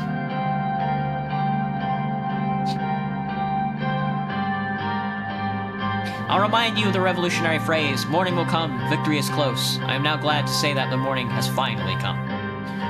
The future is in our hands. The future lies in the democratic movement of the West. The future lies in the socialist movement of the East. The future is in our hands. What do I think about justice? Not a big fan. Thank you, Samsung, for the subscription. You the best. You the bomb.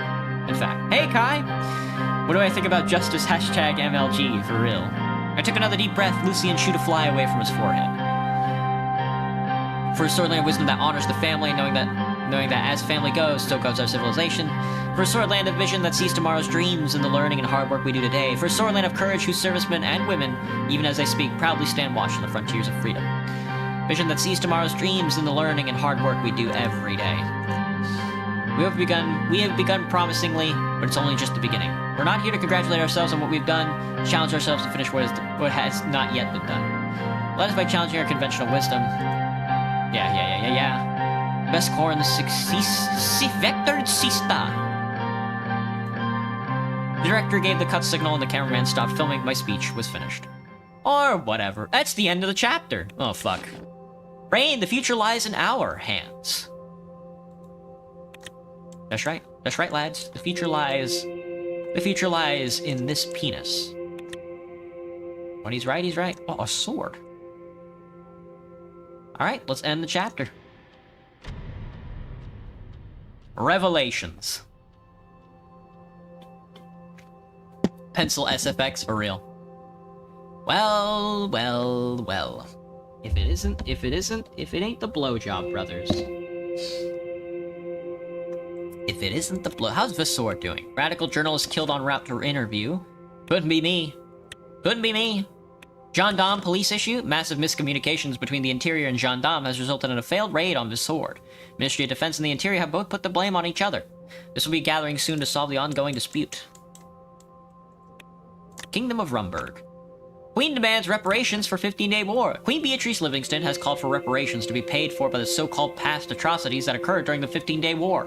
Rumburg demands that the price of past wrongdoings must be paid if a path to peace is to open between the two nations. The Ministry of Foreign Affairs is analyzing the situation and coming up with a plan of action. No. Geopolitique, hundreds killed in Helluland. Good. Queen Beatrice demands reparations. Volker wins Arcasian election, stabilizing Ventry City amid economic stagnation. Couldn't be me. Kinal's anti-piracy summit united efforts to combat rising piracy and the maritime security concerns. Our economy is boosted, baby. Our economy do be boosted. It's time to... Oh, our son is leaving for United Contania. Our bouncing baby boy is going out to be a communist. It was a cloudy, rainy day in Hullsword. The gloomy weather couldn't dampen my spirits. My constitutional reforms had passed in court. I'd won. That wasn't the only cause for excitement in the Rain household. Today, Frank was finally leaving home. My son piled the last of his bags next to the door. Sergei and his assistant driver were waiting outside next to the car. Did you pack everything? Don't forget to give me a call immediately after you arrive. I will. I think I'm all packed. Monica helped him put his backpack on while Sergei started carrying the luggage to the car. Made you a sack lunch? I'll get it from the kitchen. She dashed down the hall. Frank and I turned to face each other out in the doorway. So I guess this is it. Staying abroad wasn't your first choice, but I hope you can live with it. Don't forget where you came from, son. How could I? I'm the president's son. Frank shifted his weight nervously. I haven't forgotten what you told me about your university years. I hope going to a new country gives me a chance to prove myself the same way you did. You're your own man now, Frank. You don't have to prove yourself to anyone, especially not me. Frank smiled. All right, Dad. At that moment, Diana rushed to the door. Frank, I'm gonna miss you. I'll miss you too. Don't forget, you gotta give Mom and Dad an extra hard time for both of us now. Diana nodded. Okay. Frank picked up his sister and gave her a big hug. Monica appeared in the doorway holding a paper bag. I cut the crusts off your sandwich just the way you used to like. I'm not a kid anymore, Mom. Can't I mother pretend? Oh, Frank. She embraced him with tears in her eyes. Frank looked as if he was about to cry as well. I caught her glaring at me over his shoulder. I hoped someday she would understand why I decided to send him away. Sergei approached. Sir, Frank needs to catch the next ship to United Contania, which leaves from Conriat Port in 4 hours. We will have to leave now to make it. Thank you, Sergei. Frank turned around and took one last look at me. Good luck. Good luck, kid. Frank nodded before heading to the car. Sergei looked at his watch. Time to go. Frank waved his hand as he entered the car. The engine started and they were on their way. Monica looked at me as if she was going to say something. She turned and headed inside. I watched the car driver drive down the road until it was no longer in sight. My wife hates me, bro. My wife hates me, bro. President sends his son to study with communist. Hegel condemns Helluland governor and threatens intervention. For real, dude. He should. That'll stabilize the region. A dispute with the interior. Indeed. Dispute with the military. Oh, we're gonna have to settle this. I think I'd like to send the gendarme to the Ministry of the Interior. I don't know if Yosef will be happy with that, but... Intelligence report.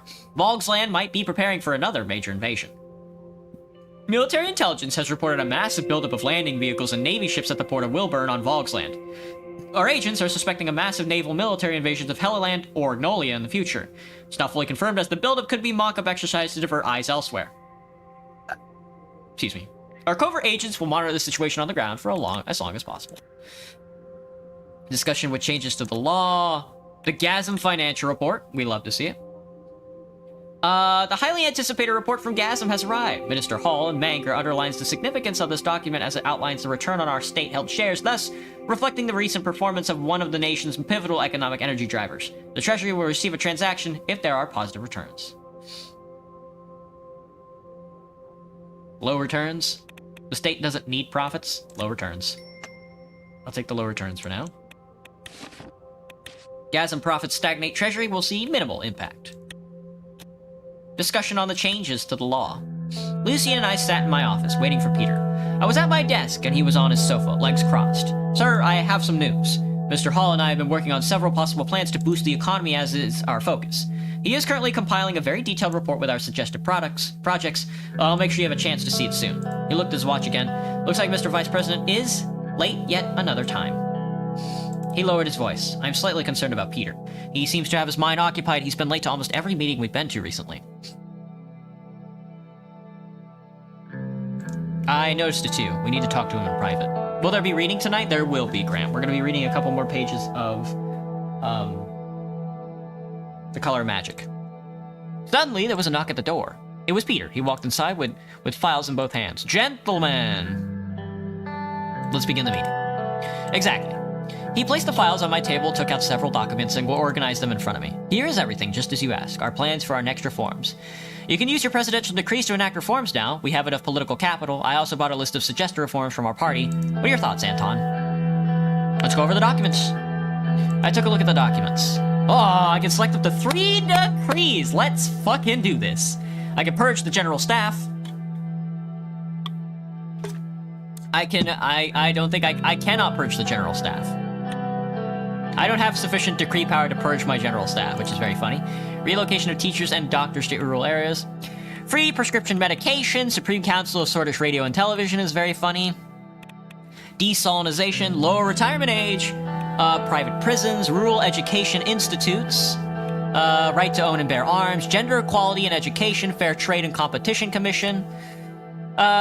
Trade and commerce in Sordish has a few regulatory measures resulting in unfair competition at times. A new Fair Trade Commission can be established via decree to push for fair market competition by protecting local industries through a little more protection. Abolish the special zone in Bergia. BSUM endorses transitioning from the governor's rule to city-based mayoral elections while revoking Bergia's special zone access. The implementation of a standard national laws and policies will be promoted to facilitate Bergia's full integration into national governments. Capital punishment. Remove independence on the central bank. Amnesty for all Sol-era political prisoners. Enact a value-added tax. A new decree is set to enact a 20% value-added tax. This tax addition targeting all sectors is a strategy to generate fresh revenue amidst increasing financial pressures. Businesses will collect and remit the tax to the Ministry of Economy, marking a significant readjustment. That takes... that gives me 2 budget. Oh, these are tough picks. Actually, if you 15,000 subscribers, but I get banned. Oh, I'm sorry to hear this, Samsung. All sectors is a strategy. Enact 20% value-added tax. I think I'll sign the tax. The fair trade competition and Supreme Council. Freedom of speech is protected in Sordish, but with the rise of new media, private organizations gain a massive influence in society. With the new decree, we should create a government agency, the SRSC, that could protect the independence of media or control it.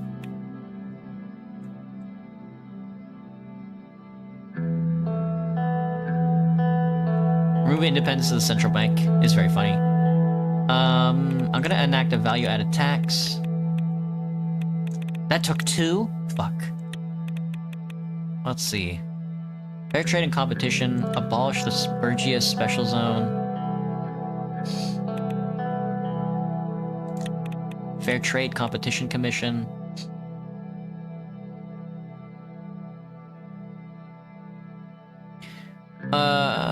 Fair market by protecting local industries through new regulations. Unfair trade competition at time. Fair Trade Commission can be established via decree. Fair Trade Commission is interesting. Gotcha, Graham. Have a good night, man. I'm going to tell you something I've been trying to say for you a long time. Hi. Hi, Kai. Have a good night, Graham. Thanks for stopping in as always, man. Lower retirement age is funny. I also can't do it. Free prescription medicine. Partially paid by the Ministry of Health according to the importance of medication. A new decree would allow all citizens to get their medication completely free. Oh, this is tough. Abolish the special zone. Special status of Bergia is proposed to be abolished. BSUM endorses transitioning from the governor's rule to city-based mayoral elections, while revoking Bergia's special zone status. The implementation of standard national laws and policies will be promoted to facilitate Bergia's full integration into national governance.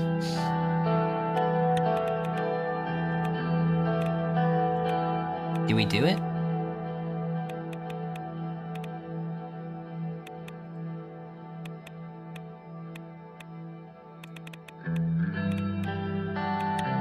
Fair Trade Commission. A more fair market competition by protecting local industries through regulations. Let's abolish the special zone. Yes. Following a brief discussion, I took notes about my decisions. Approving the abolishment of the special zone could be the most major decision you've made today. No more Governor of Bergia, just cities with mayors like everywhere else. Let's hope that makes the locals feel more like they're part of the country. Nobody but you could have done something like this, Anton. While the moderates of the Bloodish movement and the regular citizens will likely be supportive about this, the Bloodish nationalists and the mainstream democratic freedom movements will be furious. You disapprove. Not at all, sir. Peter took a close look at the papers I signed. I agree that raising new tax revenue is important, but we have to understand the public reaction to the new tax levy. A loss in public opinion is guaranteed as the consumers and the economy adjust to this change. There's a high chance this might influence the average citizen more negatively. We better put the newly generated money to good use. Well, we both respect your decisions, Anton. But now that's everything settled, I should get to work. We'll catch up soon. Lucian looked at his watch. We actually have 6 more minutes. But very well, let's call it here. Thank you both. That was scary. I think I probably could have done more. I probably could have established a couple regulatory bodies, but I think we'll be fine. Unity with Bergia. This week, with the approval of President Rain, Minister Lelius Graff plans to abolish the special zone has become a reality. VAT's dire impact hitting Sordish wallets hard, indeed. A new VAT tax has been special zone has been abolished. VAT, an assault on people's pockets. That's right. Circling over Stallport. Ooh. That's oh, we're halfway done with the seaport. Nice. City information, increased business and trade. That's all the taxes. Gelsord commercial activity has increased. Commercial activity reports coming from the Ministry of Economics display that a record number of new companies are being founded in Gelsord due to an economic boom. The report also indicates an increase in logistical intake with the output of the city is driving the tech company growth. Gross. The Research Council of the city has also reported positive growth for the next few years. Gelsord also reported the most visits of passengers ever, with people from Holsord taking the high-speed rail to see the city just for fun. The largest group of visitors are still scientists and students. Dare has been abolished. New structure is currently being implemented with speed. Under the new framework, Bergia will be aligned with the standard regional structure observed throughout Swordland, bringing it under the direct jurisdiction of the Ministry of the Interior. As part of this restructuring, the position of governor currently held by Felix Braun has been abolished, resulting in his dismissal from duty. In the next local elections, the residents will have the opportunity to elect their own mayors and municipal representatives for each city in the region. VAT impacts Arvory small businesses. That's good. Death to Arvory. National Business Council reports a negative impact of VAT on spending. That's fine. A little economic slowdown for a little bit more budget goes crazy. The trade talk with the Chancellor of Volksland. Now this is what I like to see. Midnight was approaching our delegation boarded SRS Holsord. The large ship was once the royal yacht of King Eggman himself. By order of Saul, it was repurposed to serve the leaders of Swordland for state visits. We departed from the Port of Leshaven along with a few other smaller escort boats. I entered the luxurious compartments reserved for heads of state. I lay down on the bed to rest my eyes before we arrived at Wilburn, a major city in Volksland. Let's see, where's Wilburn? Wilburn is going to be right here on the other side of Heliport. The Marcaean Sea was known for its treacherous waters, but tonight's trip promised to be rather calm and quiet. Still, I couldn't sleep. I went out to the upper deck to have some fresh air. A light breeze was blowing, and I realized its briny smell. There was nobody here except David. My foreign minister was leaning over a railing, gazing out into the inky waves. Mr. President, I'm surprised you're still up this late. I can't sleep. I could say the same thing about you. Good point. I used to feel that sleep was wasted time. Why spend 1/3 of one's life in the dark? I rather appreciate it now, but there's still something special about being awake while the rest of the world still has its eyes closed. You mind if I ask why you can't sleep? Are you also worried about the future all the time? I'm an old man, Mr. President. I've been alive for over 70 years. I spent most of those years worrying about various things endlessly. What I realized in time was that worrying is simply a part of life. As mankind, we are forever gullible, always reaching out for what we don't have. That includes the choices we could have made, and the results which will never come to pass. Silently watch the horizon. I must go and try to sleep, Mr. President. I recommend you do the same. Good idea. Have a good night. I went back to my compartment to sleep. The dawn arrived and our ship moored at the busy port of Wilbur. Amid the usual camera flashes, our convoy made its way to the train station. After a short, uneventful ride, we arrived at the central train station at Halem, the capital city of Volksland. A huge crowd was already there, awaiting my arrival. They swarmed around me and took photos as I stepped out the train. Our delegation met with various members of the Volkslandian cabinet before taking our cars to the royal palace. The flags of Volksland and the CSP were waving next to the entrance. Assistants took my belongings and led me to the museum wing. It was there that I saw Chancellor Hagel. He was inspecting a very large painting on the wall. Chancellor Hagel. He turned around. He was a man of small stature with a bald spot and striking visage. His famous pipe was in his mouth. We shook hands. Mr. Rain, welcome to Volksland. It's good to finally meet you. Oh, look at this communist bastard. Look at this fucking democratic socialist. It is a pleasure to finally meet you, Chancellor. He gestured towards the painting. This was made in '76 by famous Volkslandian painter Otto Keyburn. I looked at the painting. It must have been over 5 meters tall. It was a battle scene. On the left side, there were banners carried by Volks. On the right, swords. Countless spears formed a triangle at the center. The sky was red from the blood. What do I think about it? Standing side by side instead of facing each other on the battlefield.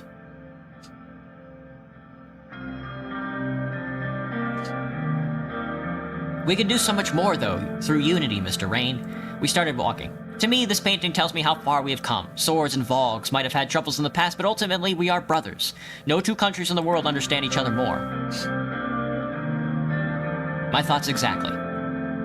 He nodded and pointed towards another painting that was almost as large as the first one. A burning city was depicted. Looking closer, I realized it was Conriat. The Great Fire of Conriat. The most shameful event in all of Alexandrian history. The scars of it still must sting.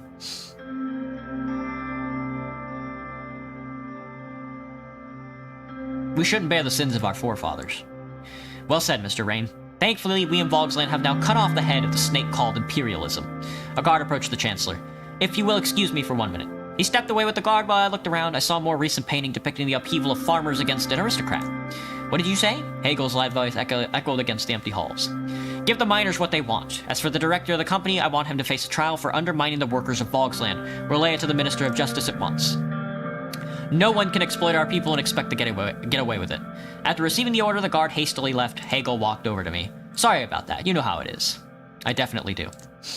Revolution is a slow process, Mr. Rain. Slow but sure. Follow me. We will have a short breakfast. We made our way to the exquisite dining room. I looked around. The tableware and decor was all colored gold, blue, and white. Smoked bear meat, a local delicacy, was served with eggs. After a very delicious meal, we sat down on 2 couches. I immediately saw the portrait of Leon Melinev, Chavatangokuna, staring down at me. What can you tell me about Melinev? Ah, you've spotted the portrait. Well, where do I begin? Comrade Melinev is a good friend of mine. Although I don't agree with him on every matter, he demands respect. Vogslandian socialism aims to eliminate the power of the state through the promotion of responsibility, freedom, and well-being of the people. One of our key cornerstones is the devolution of big government to smaller councils with high citizen participation. We believe that the revolution in Vogsland is stable enough that we do not need the vanguardist approach of millennialism, and we are already in the process of such a transformation. However, our revolution here in Vogsland owes a great deal to Melinev. He is the father of millennialism and its symbol of global revolution. Not only is he the first ever communist revolutionary leader, he managed to unite a whole continent, forming the greatest country in the world. I would like to meet with him. Perhaps one day you will. An assistant brought in 2 cups of coffee. Let's begin then. He picked up the documents that were beside him on the small ornamental coffee table and started going through them. I know the details of the deal already, but to sum it up, you want to provide Sordish coal from the Lauren region in return for Vogslandians' hard-earned money. The details were discussed between our ministers, but I do have a few questions. What makes you think that Vogsland, a nation with plenty of its own coal, requires Sordish coal? Why should I accept this deal?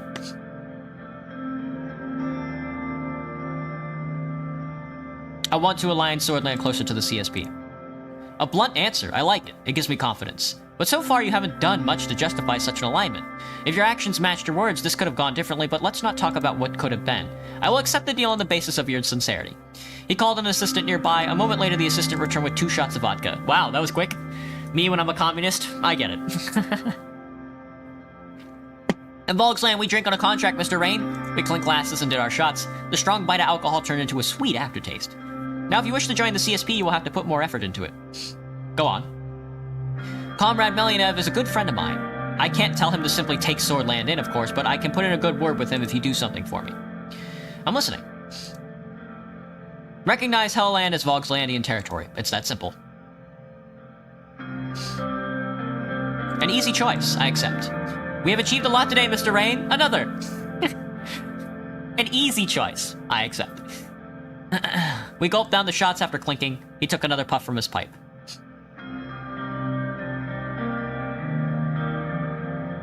Since we've come this far, I'm not opposed to the idea of an alliance. An alliance, you say? It would be a bit quick, but I'm not opposed either. We have much to gain from an alliance between our 2 nations. This time, we will not be opposing on the opposing sides of history. This time, swords and Vogs will stand side by side. I accept, Mr. Rain. We shook hands, and he pulled me in for a hug. This is great news! Another round! The assistants brought 2 more shots, we drank them in one go. We must celebrate! Hell, bring the bottle! Why not? There we go! As the assistant collected the empty glasses, he whispered into Hagel's ear. Hagel's eyes widened and he clenched his fists in anger. The Agnolians did what? He composed himself and smiled at me. Mr. Rain, I'm afraid you will have to excuse me. There's a matter I need to attend to. Is there anything I can help with? Thank you for your offer, but no. Have a good day and enjoy Hail. We shook hands and Hagel left in a hurry. I returned to Holsword with the good news. Ooh! Oh, fuck. That's a lot of policy updates. Oh, shit. Joint military exercises. We love to see it. Trade initiative, alliance with Volksland, trade with Volksland, recognize Helleland as Volkslandian, coal trade with Volksland, free trade zone with Volksland, me when my economy should be, like, even further boosted. Swordland recognizes Helleland as Volksland territory. Swordland, Volksland, defensive pact. We love to see it.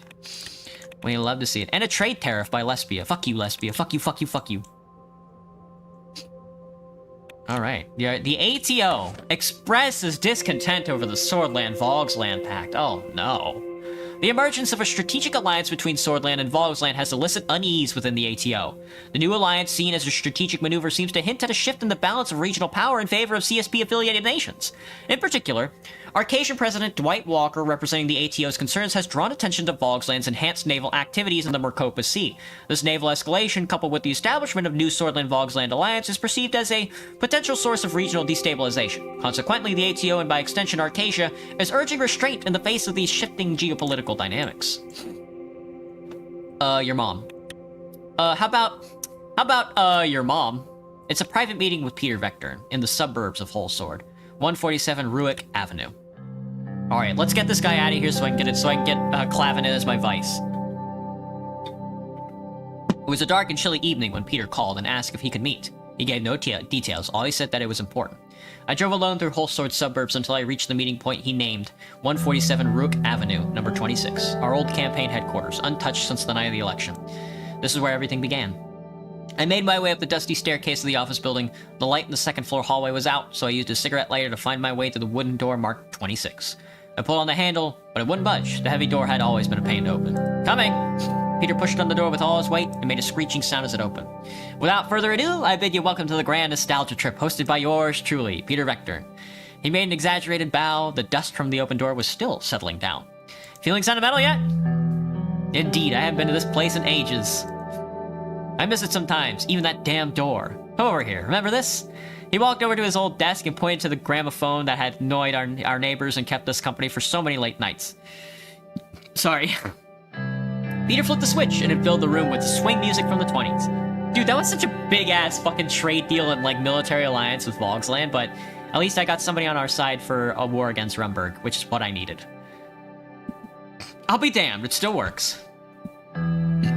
So what do we celebrate? Life, my friend, life. He put his hand under the desk and brought a bottle out. He took a swig out of it and passed the bottle to me. Drink. I took a swig before passing the bottle back to Peter. That's my boy. Peter snapped his fingers to the music while going through the items in the room. He looked virtually unchanged since election night. Come on, have a look around, see if it doesn't bring back memories. Checked the old desk drawers, sat down in a squeaky chair and opened up the top drawer. Inside, there were a few old coins, pencils, sheets of paper. Underneath them, something caught my eye. It was a photograph of me and Monica sitting under a tree. This must have been 10, maybe 15 years ago. We looked so young and so happy. Monica would love to see this. That's fine. Look at baby Anton. You need to have your iconic look. I took the photograph and slid it in my jacket pocket. Looked through the storage boxes. I walked over to the tower of storage boxes and opened up one of them. In one of the storage boxes, I found a heavy object wrapped safely. I unwrapped it. It was an emerald-colored statue of a goat, the symbol of Swordland. I remember that this was a gift from Brenda, one of my 53 election campaign assistants. It looked very good on my desk in the palace. It would look good on my desk in the palace. Brenda, Brenda, Brenda, always sucking up to you. And where did it get her? Seriously, where? I have no idea where she ended up. Take the statue. I lifted the storage box with the statue in it and put it near the door so I could take it on my way out. Go through the records. I made my way to the gramophone and started flipping through the records next to it. I found one of my favorite albums ever, Mountains by Janet Garouz. I set the plaintive folk songs that made me yearn for the countryside whenever I heard it. What a classic! You should mail that to Frank so we can learn what real music is. Take the record. I pulled the record out, put it under my arm, and placed it next to the door. Enough going through old stuff. Let's talk, Peter. Peter, let's talk. Yes, yes, all in good time. He gestured to the bottle he had in his hand. No, I'm good. He shrugged, took a very big gulp out of the bottle, and staggered to his side afterwards. You alright? Yeah, I'm okay. Let's go up to the roof. The view is amazing as always from up there. We went up to the stairs to the roof. The view was mesmerizing. The buildings of Holsword twinkled below us, while the stars shone bright in the sky. We sat and leaned back against a wall, taking it all in. Right as I was starting to get up, I heard a sobbing sound. I turned to Peter and saw tears streaming down his neck. I've not yet seen a night sky beautiful enough to make Peter, Vector, and cry. He wiped his tears away and laughed. I messed up, Anton. I messed up big time. Evelyn's leaving me. She wants a divorce. I'm sure you'll kiss and make up. It's different this time. I've been sleeping with Livia. I had a feeling about you two. We got careless, I know. I'm so sorry. It's just Evelyn hasn't been the same since she lost her job, and Livia was giving me sultry looks from the day I hired her. You were away, I was drunk, and one thing led to another, but she's more than just a pretty girl, Anton. She's smart and kind. I think we really connected. Horizontal polo.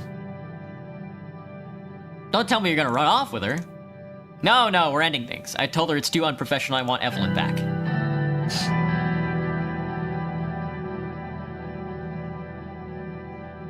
Who else knows besides me and the three of you? Nobody, I swear. There was an edge of desperation in Peter's voice. He took another drink. How many years have we known each other? How many scrapes have we gotten ourselves out of? I can handle this myself. Just trust me and don't bring anyone else into this. I turned to face my friend and vice president. The habits that had gotten him dubbed the bad boy of Sordish politics. When we were young no longer. So charming coming from a middle-aged man. Yet he was still a capable politician, and I couldn't ignore our long history together.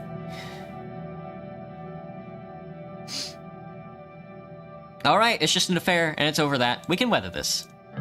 Thank you, Anton. That means a lot to me. Anything for my best friend. Without waiting for his reaction, I left the rooftop alone and made my way downstairs. On my way out, I grabbed my belongings and took one last look back at the office. It had been my home for some happy memories for sure, but this visit had permanently cured me of any nostalgia. For real. Hello, Banana. Welcome back. As soon as I arrived home, I headed up to my study, sat down, and stared at my telephone. Call Lucien and tell him what happened. He picked up very quickly. Yes, Mr. President.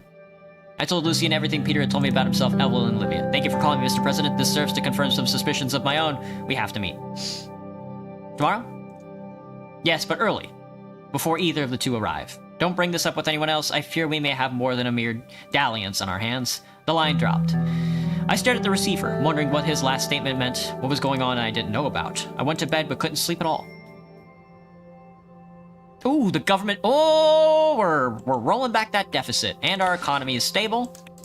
Lesbia trade sanctions against Swordland. Your mom. Increased trade volume. Thank you, Vogsland. You to bomb. Leshaven. National Business Council warns of excessive spending.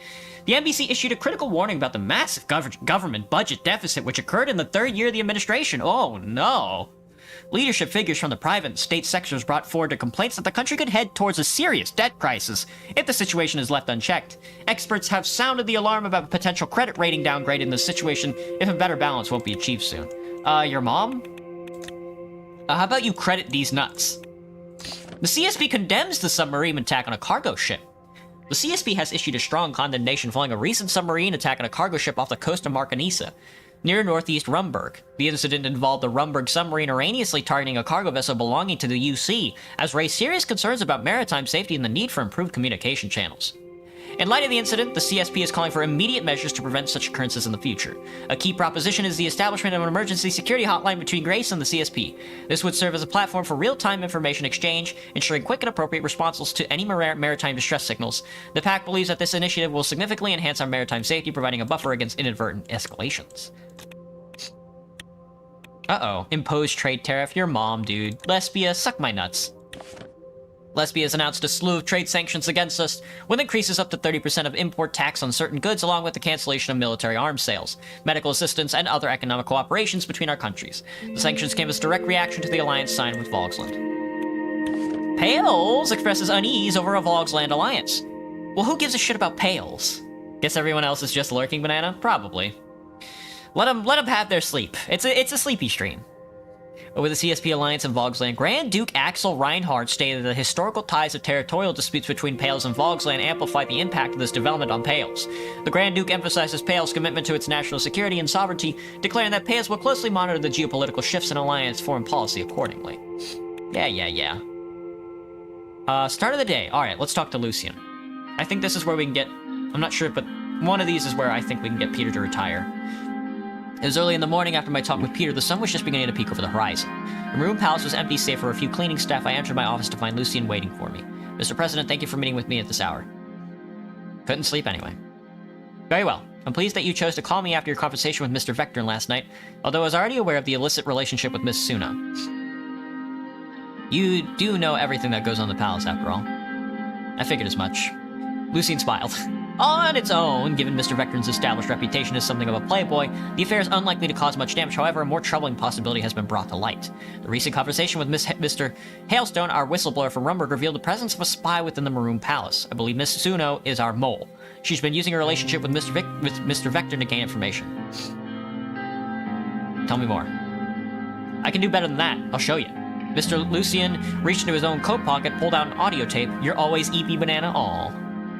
We got lethargic people, lethargic watchers, and fed it into a reel-to-reel machine on the desk. This was recorded at the palace at 1809 on the second day of your trade visit to Vogsland. He pressed play. I heard Peter and Livy's voices. You sure everyone's gone for the day? Relax, Liv. Nobody's working that hard with Anton off to Vogsland. Livia giggled. I heard the sound of kissing, the drinks being poured. Glad to see you stay behind. Did he tell you how it's going over there? Do you think there's a chance they'll form an alliance? As a matter of fact, yes. He and Secretary Hagel just sealed the deal. I think Anton is making the moves to isolate Rumburg step by step. In the meantime, I can think of another deal that needs sealing. Ooh. Lucien grimaced and switched the tape off. Gross. That is indeed cause for concern. I'm glad you agree. And that's not all. I found her resume on file, and there's a year-long gap between her finishing secretarial school and beginning her career. Normally this would have been looked into, but Miss Suno was hired before the background check could be completed by one Peter Vectorn. Just then, there was a knock at the door. Olivia opened it cautiously. Good morning, Mr. President. Mr. Gallade, I didn't realize you'd be so early. Can I get you some coffee? Wait for Lucien to say something. Please have a seat, Miss Suno. Olivia sat down. She looked puzzled. Is something the matter? Enough pretending. Your secret is out.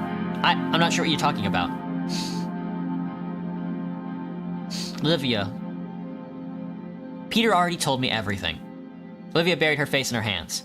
I'm so sorry, Mr. President. I was foolish, and Peter was so nice to me, but it's over now. Nobody ever needs to know. That's not what the President means, Miss Suno. Referring to you being an intelligent agent for Rumburg. Olivia sat upright. She looked shocked. Pardon me, Mr. Gallade, but are you feeling all right? He's fine. What do you have to say for yourself? Mr. President, I understand if you don't want me to keep my job, but why smear me with this outlandish accusations? Miss Suno, indulge me for a moment. What were you doing in the year 1951? Livia's face flushed. If you must know, I was working as a cigarette girl at Porto's. It's a Leshaven saloon. I was saving up so I could afford my own place in Holsword. Here's the proprietor's number if you need a double check. She scribbled a telephone number on the piece of paper. Lucien snatched it up.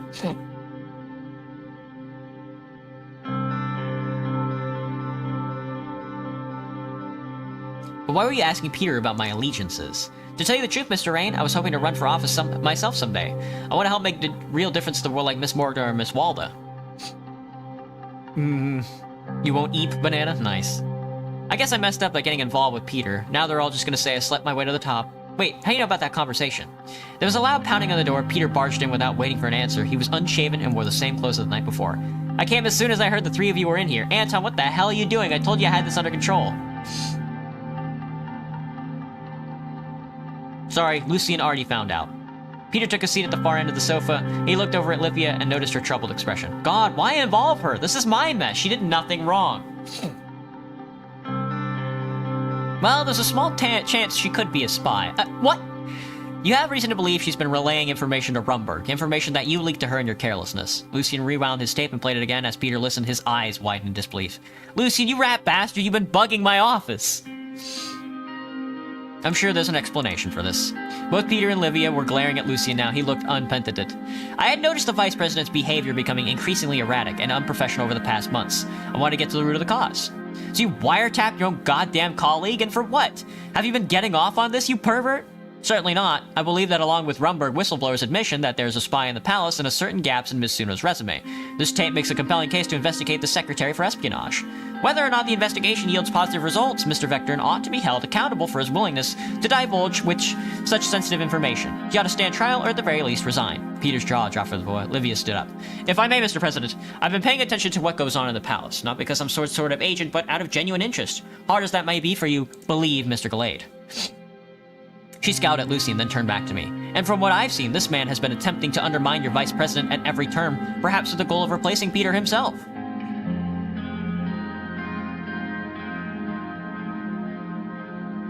Nonsense, Lucien's been nothing but loyal. Loyal to you, it's true, but he never could stand me, Lucien frowned. My personal misgivings about Mr. Vectorn aside, I would never do anything to harm the administration. Mr. Vectorn, on the other hand, has at best committed adultery and at worst delivered state secrets straight into enemy hands. Who could I believe?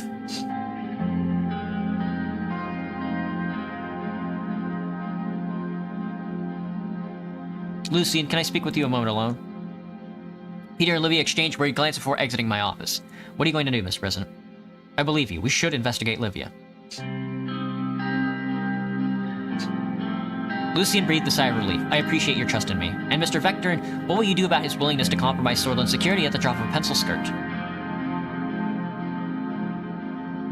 I'll decide that once we have the results. Very well, just keep in mind you may need him to shoulder the blame for this. Lucien adjusted his tie. I'll apologize to Miss Suno and tell her that this has all been a misunderstanding. We can't have her running away during the investigation. Thank you. Thank you. Welcome back, Banana. Lucien gave a slight bow as he left the office. I sat by myself for a while, wondering what exactly I'd set in motion. Excuse me? Results of the affair scandal, political briefing. Well, let's take a look at the results. Several days had passed since I ordered the investigation into my secretary, Livia Suno. Both Peter and Livia had been acting unnaturally nice to me, believing I'd let them off the hook for their affair. They seemed to be avoiding each other in the hallways, though. I was just settling in behind my desk when Lucien knocked on my door. You're excused? Aw, thank you. Sir, a moment of your time. Motion for him to come in. I motioned for him to come in. He sat and closed the door behind him. Our security team traveled to Leshaven to speak to the owners of the pub Miss Suno named. They confirmed that one Livia Suno had worked there. The description of her did match that of your secretary. However, it did match that of an unidentified corpse that washed up in Lankberg Bay 2 months before your inauguration. If that was Livia Suno, who's the woman working for me? Further investigation by our operatives in Rumburg matched Miss Suno's description to a woman named Jana Vance, last seen graduating from the Krimsrad Political Sciences Institute. Our whistleblower from Rumburg recognized the name Vance as belonging to a deeply embedded covert agent, although he had previously assumed it was a man. How could we have missed all this? As mentioned, Miss Suno was hired without a background check. It's possible that this all could have been avoided had any of Mr. Vectorn's blood flow been directed to his brain when he selected her. But none of that can be helped now. The question is, what are you going to do, sir? What do you think I should do? The standard procedure would be to try Miss Suno for espionage. If we do so, it's only a matter of time before the media pieces together what happened.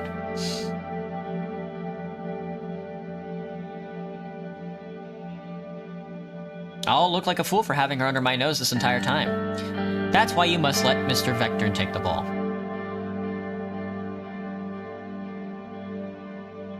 I know you think you'd be better vice president, but enough is enough. This is my fault. I just suspected something. I know his actions were problematic. Problematic is an understatement. Mr. Vectorn put you in danger by failing to order a background check on your closest personal staff. He betrayed your confidence to a woman with whom he was committing adultery, Anton. Would you do the same for your so-called best friend? Kind of awkward since you're the only one chatting, Banana. You're kind of shy. Oh, don't worry about it, Banana. No, I wouldn't. No, I wouldn't. Lucien sighed. I'm your chief strategist. I've advised you on what I believe is the best strategy, but of course the ultimate decision is yours. Alright, Peter will be our scapegoat. Very well. I shall write a statement for you to read at the press conference. I'll leave you to handle Miss Vance. Thank you. Lucien nodded and walked out.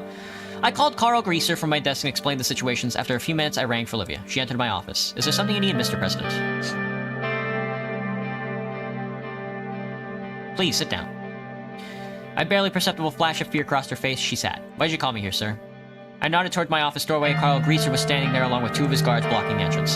Jana Vance, you are under arrest on suspicion of espionage. Please, come with me. Her eyes darted across the room. What the hell is going on, Mr. President? Have you let Lucien get to your head? I thought you were smarter than that. I'm sorry I had to come to this.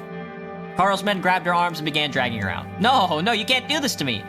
Peter, hearing her cries, rushed out of his office. Liv, what in the hell? Anton, what's going on? Livia, tell Peter who you really are.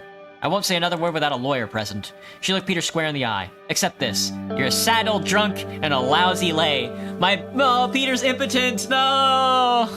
How's the weather? I don't know. I got my curtains closed. I got AC running in my apartment. Honestly, if I were a Rumberg spy, I'd barely have to do a thing. You two have Swordlet right for the taking. She straightened up, ran a hand through her curls, and allowed Carl to lead the way. Peter sank to the floor in front of me. Anton, what the hell just happened? I'll tell you in my office. Feel free to take a moment first. Once Peter was in my office, I shut the door and explained everything to Lucy and told me Olivia. And you believed them? Well, better safe than sorry, especially what she called me. At least we finally have this ordeal behind us. Let's get on with running our country, shall we?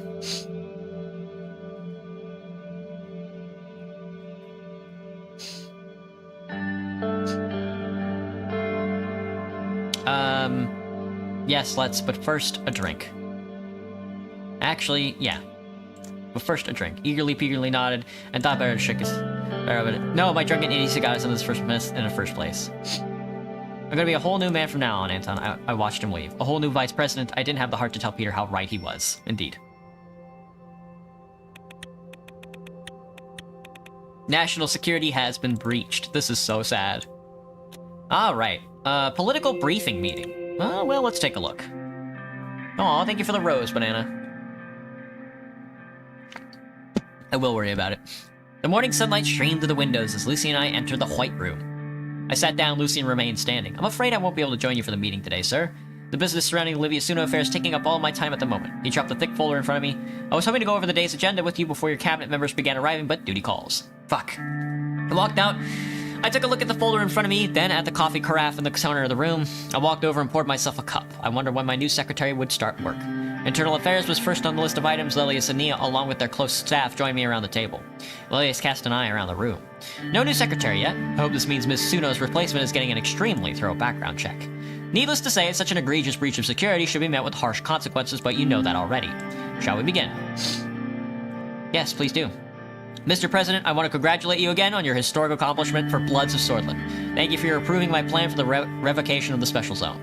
Nia averted her gaze. The internal security structure of Bergia has already been dismantled. Part of the local forces will be integrated into the Sordish police force. The governor position has been abolished. In the next election, each town will elect its own mayor, as in the rest of Swordland. And now you, Miss Graff, have complete control over the region's security. As I should, Miss Morgna. I am the Minister of the Interior, after all. The Bloodish community is incredibly furious about the situation. You are feeling the tension, Mr. President. What are your concerns? Really, Mr. President? I think we should just move on. Lilius stood up. I have important updates about the increasing tensions in the streets. We're getting reports of more and more demonstrations against the government, with some having the potential to become violent. Carl and I are watching the situation closely. She placed a stack of papers in front of me. The Security Committee of the Assembly is working on a draft law that would help strengthen our internal security in times of crisis such as now. I've been following their work, and I truly believe they've done an exemplary job with Mr. Holstrom, who has been working on this for quite some time, has made some great arguments for the bill. Besides the fact that you look beautiful today and I got nothing else to say, gotcha, Banana. Thank you. Tell me about the bill. Firstly, it aims to grant the necessary authority to the police force on the ground to enable quick and decisive responses in a situation where public security is at risk. It will also remove several legal limits that were prescribed for the forces, allowing them to function much more efficiently. I like the sound of it. Are you serious? You are clearly not seeing the threats, Lilius sighed. In any case, that's all about me from the security bill. They both stood up. We'll keep it brief. I think that will be for all our internal affairs updates. They gathered their documents. See you later, Mr. President. They took their entourage and left the room. Simone came in shortly after. Mr. President, where's the Vice President? Have you seen him? Not lately. Simone's expression remained unchanged as he sat down to face me. I just wanted to provide you with a few updates on the economy. You may have noticed that the government budget is in need of a boost. My ministry is therefore working on a bill that will increase the tax on tobacco products from 10 to 30. A similar bill is being drafted to introduce a 20% tax on alcohol. In addition to bringing in needed revenue, the new laws would curb excessive drinking and smoking in Swordland.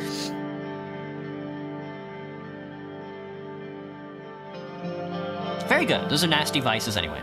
Ordinarily, I'd advise against this kind of thing, but with our budget dipping into the red, any measure that would reverse our deficit is worth considering, especially since our income from tourism is on the decline. Our investment in cultural preservation failed to produce the intended effect, it seems. That's disappointing to hear. To be fair, I never understood why anyone would want to vacation in Swordland when Lesbia is right there. There was a knock on the door, Gus Manger strolled in and grabbed a seat. Mr. President, Simone. Some excitement around the palace lately, I've heard. A new adventure every day. You could say that again. Anyway,